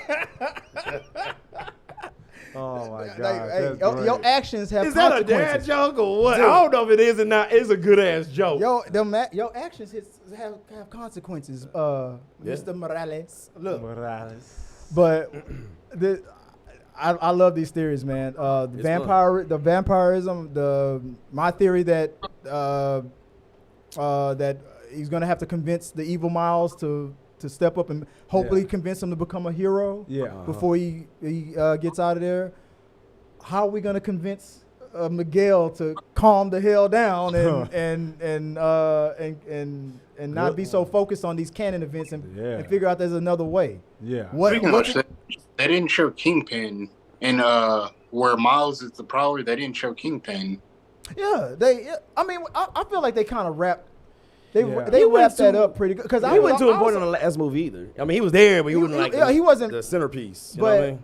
Yeah, that's a good question though. I was also wondering why they didn't show more Doc Ock, but I noticed in the second time I watched it, they showed they showed a couple times. They showed a couple of in the tentacles background though. I think they showed a Spider-Man that had his. But I was they showed like the flashback and stuff. So I heard Doc Ock's voice. Hello, Peter. I heard his voice in there too. So I'm thinking in part 3 we might see Kingpin again. We might it might come back full circle with that collider. All right. Any other expectations before we wrap it up for part 3? Will Toby and Andrew make a proper cameo? I think Tom is gonna come in there because if you notice, they had the other two that didn't have him. Technically they just showed footage. They didn't technically have him. But even still them showing, them, even them showing that footage was like, wait, y'all put this in here? Which, by the way, we were talking about the animation in the beginning. It's normally weird to me when cartoons are mixed with humans, like when they're side by side. Like Roger Rabbit. Did you not love Who Framed Roger Rabbit? I just said that, Roger Rabbit. Perfect. Space Jam. The first one. Which one? The first one. I ain't even see the second one. The way they showed these characters, like next to Donald Glover, it looked good. It was so seamless. Like it just fit. It worked. So I can't wait for them. I know Tom Holland's gonna be in the next movie. You think so? Yeah, they're just saving a big gun for last, man. I mean, you gotta put him in there. After this one, it's gonna be kind of hard to wow us. So that would be the last thing that they could do is to put an MCU like we know that the agreement between Marvel and Sony is that we let us take the lead with Tom Holland Spider-Man stories, and we'll allow you to use some MCU characters in your movies as well. Does that agreement extend to this animated movie? Because they did use Donald Glover. Well, that was the project. Marvel owns Spider-Man again. Am I right? No. I thought they did. Sony owns Spider-Man. Still? Sony will never, as long the agreement is, as long they have to be in production of a new Spider-Man movie within a certain amount of years, or the rights will revert back to Marvel. Or now Disney. Because I remember hearing, you were there when Stanley said they're getting that motherfucker back, right? I know they were. No. I remember hearing them say that live here in Houston. That's why they rebooted Andrew Garfield. That's why they made that one so fast because those rights were about to lapse. They were going to do Spider-Man 4. That didn't work. Right. Sony had to do something, so they went in production with the Amazing Spider-Man to reset the clock. Damn. And then now there's a new agreement between Disney. So that agreement is working. Hell yeah, these last couple movies are great. I don't think Sony's going to break that agreement. Right. I'm just hoping that that MCU will allow Sony to use more like Iron Man or somebody other than what's been used within the agreement, like Donald Glover. That was used, smart. That was a character that was used within that joint venture between Marvel and Sony. I want a proper like Captain America or something. I want an MCU character. Yeah, I was hoping they were gonna do like a Spidey and Friends cameo, and then you see like Iceman come, or you see like Iceman. Iceman! Spider-Man's Amazing Friends. I know you're talking about Starfire. What? Starfire, Iceman, Spider-Man. You are doing. Didn't we see that version of Spider-Man somewhere? Is amazing. Spider-Man's Amazing Friends. I mean, we saw the comic book version of him in there. We saw he was probably there. But to see Starfire, what's her name? Is it Starfire? Starfire. Dude, you just and blew Iceman. my mind. Yeah, thanks to Ricky. Starfire and Iceman. Spider-Man and his amazing friends. Well, check it out on Disney I know Plus. Disney now owns the rights to Yeah. X-Men again. Now that they bought Fox, They Disney had now to, bro. has it. They had to, bro. So for that, okay, if That's not more TV Tom shows Holland, and if not movies. Andrew Garfield, if not Tobey Maguire, Mhm. what you just said, that makes a lot of sense. Even if Miles is like escaping again and going through universes and accidentally pops, because The old TV show from back in the day. that old TV that hasn't been used yet. No. And they own it. You can watch it on Disney It's right Plus now. there. It's like right there. They have to use it. I mean, because it's not live action, it's animation. I mean, all you would have to do is just get the licensing agreement, and because now it's owned by It's Disney. by Disney. Disney owns it now. Yeah, you can watch it on Disney Plus right now as we speak. I mean, okay, you're not gonna let us use Tom Holland, though. You're not gonna let us use any Toby. Okay, let's use let's use that footage from that old TV Spider-Man. show. That's nothing. Ricky, you a goddamn genius, sir. That's cut and paste. That's Like have him go through it and like you just like what the hell's going on? That guy's on fire. I mean, the other Spider-Man versions of the other cartoons was used. Yeah. The Spectacular Spider-Man, he was in there. Yeah. Oh man, I popped so hard for that. That dude was like 4 foot tall. Yeah. He was. I popped for that. He was like, yeah, Peter, things get rough out here. Like, dude, why are you so short? Man, Like, boy. Spider-Ham almost bigger than you. But so I'm like, damn, Ricky, dude, you just blew him. Yeah. Why haven't they used Iceman? Should have been like with that poor ass 1970s animation. And that's what they had at the time, dog. I mean, Him and his draws, cold. That's why he cold. At least that transition effect where the light go.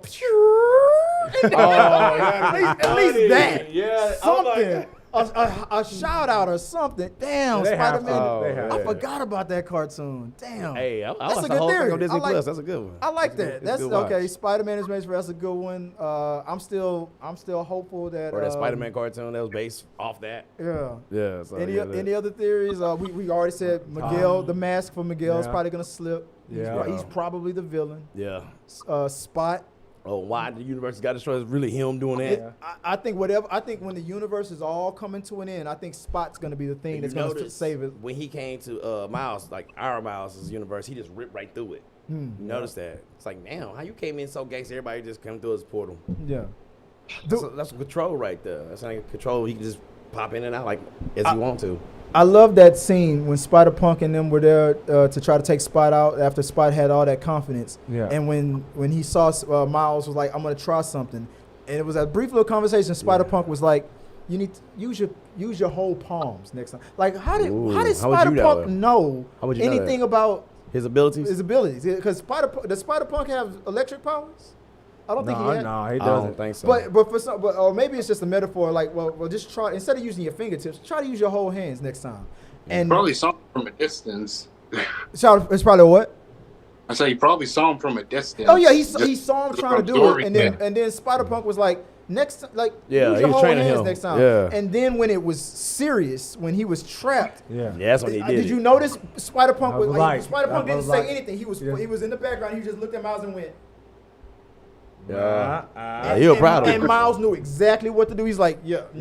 like Spider-Punk. He that dude. Spider-Punk. He was that boy. Yeah. that dude. He was like dude, when Gwen thought she was stuck and couldn't help anybody, and then her dad was like, when your friends showed up, gave you a little gift. Spider-Punk. Then Spider-Punk had like, I thought you. When did he have time to do that? Because I thought. Remember he left? Yeah. But when he said I quit, I thought Yeah, he he took threw his it. He wrist threw it thing off. off Yeah, and threw it he away. Made his own. But he knows he made a bootleg one for her. Yeah. Oh, that's why what it Spider-Punk was. Spider-Punk was stealing stuff the whole Yeah, whole time. Yeah, that boy the thing. That's why He was was taking stealing technology stuff. the whole time. He was taking chips and shit. I was like, and Miles seen him, was like, "What you doing, dude?" I'm like, Man, "Man, you never know, man. Fuck Like, that hey, shit. hey, Yeah, hey, and you never know. He was Ta-da. like, this probably don't do nothing. Don't worry about it. yeah, right, yo, bro." He was, Man, them complimentary, bro. Don't be all this damn snacks. you just answered the he was making a thing. He bootlegging the He was shit. bootlegging a wrist thing the whole time. So that's that's- why he was like, Take I don't your need- shit. quit. I got it. Yeah. Like I don't need this and anymore. that foresight to use it to give it to Gwen. He probably took it off, gave it to the dad, glitched real quick, and like, I gotta get the fuck out of here, and then went home. Because he made a portal, took it off. That portal. See, I assumed that portal was probably leading to his world. Yeah. He was like, I'm gonna go to Gwen's world because he could see the writing on the wall. He was like, he probably, maybe he did go home and then decided to go to Gwen's world. He made his own technology because they all smart. All the Spider-Mans are. That's pretty smart. Highly intelligent. Spider-Punk was smart as hell. I'll give him that. That was very clever. And he was smooth as hell. How the hell are you cooler without your mask? He's like, I've always been this cool. I've always been this cool, man. I came out like this, bro. But Peter's like, really? I thought he was gonna be my least favorite character. No. And when he stole the show. He was too cool, bro. Wait, was he there at the end when Gwen got the whole band back together again? Nick Cage. Yeah. Was he there? He was on that roof. Okay. Yeah. So we're gonna have We're gonna have Spider Noir, Spider Ham. What's her name? The anime version. Penny Parker. Or was her name Penny? is her name Penny? I think her name was Penny. Yeah. We're gonna have Gwen. Yeah, for sure. The Indian Spider-Man. Who? Indian Spider-Man. Yeah, he's a part of the clique now. Yeah. Oh, wait, he owes Miles. Yeah. Yo, you better. Future father-in-law. You Hell better yeah. be in the clique. Yeah. I've never seen my father so emotional. All he was doing was shaking hands. Like, I never seen my father so emotional. I was like, that's emotion. But for that one, yeah. for them, but that clique is huge now. Oh yeah. What's that? Wait, Spider Noir, Spider Ham, Indian Spider-Man, Spider Punk, Right. Penny Parker. Yeah. Gwen herself, cause she is Spider B Parker. Spider B Parker. Yeah. of course he gonna be there. They rolling, they rolling deep now. Got some heavy hitters. They down. They rolling deep. I can't wait to see Nick Cage come back. I was kind of missing him. I liked his character. Yeah. Spider Noir was pretty dope. Yeah. We didn't get much on Aunt May on this one either. She retired in Florida. Yeah, they showed that she moved. That was it. That was a cameo. I'm looking forward to it, man. I guess that's all the theories. Any final thoughts before we wrap it up? Man, this movie's great. I'm going to be watching it again. It's coming. I'm going to watch it. You want to watch it for a second I time? like I said, once again, I love the soundtrack and the animation. How they just mix everything together. Oh my God. And even with the music, it went with some of the scenes. Like, no, I say all the scenes. Because the music got me more emotional than the scenes. I'd be like, I ain't crying. Yeah. And then you hear the speeches and things that happening. Oh my God. To me, it's a masterpiece. Yeah. What stood out to me, I forgot to mention this earlier. The disrespect from Gwen's like using our first. So we using our first names, huh? Like they were set on hating her the whole time. And whatnot. Well, different communities. Yeah, you got to show some respect. They said the same thing about Genki, and he had a little scene, and he was playing the game. Did you see that? He was playing the Spider-Man game. Oh yeah. He was playing chill. He didn't do anything. He didn't do shit, but what? He was winning at Boys Jays. That was it. I was asking what little thing that we saw in this movie that's going to be a big thing in the third one. I bet that's going to be it. I bet Gwen's going to go back to Miles's parents and say, thank you, Mr. and Mrs. Morales. It's small, but it's going to mean a lot. I think she's going to be more respectful in part 3. And it's like you said, it's small, but it's going to mean the world to them. Because they never solved that disrespect in this one. But I bet in part 3 she's gonna be like, "Thank you, Mr. and Mrs. Morales," and I bet you that's gonna it's gonna mean the world. It's gonna mean the world to them. There's my theory for part 3 right there.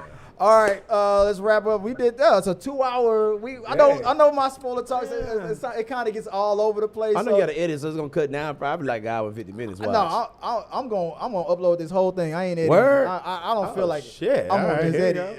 I'm just gonna let it play. I'm gonna go down the line real quick. Starting with Ricky. Any final thoughts? Any theories? Anything before we wrap it up? No, I'm just ready for this third part to come out. Hopefully, it comes out in 9 months. If not, I could see it coming out in the summer again. And remind people where we can find you online. If we want to holler at you. On Twitter at Buzz_QS. You said at Buzz_QS. Yes.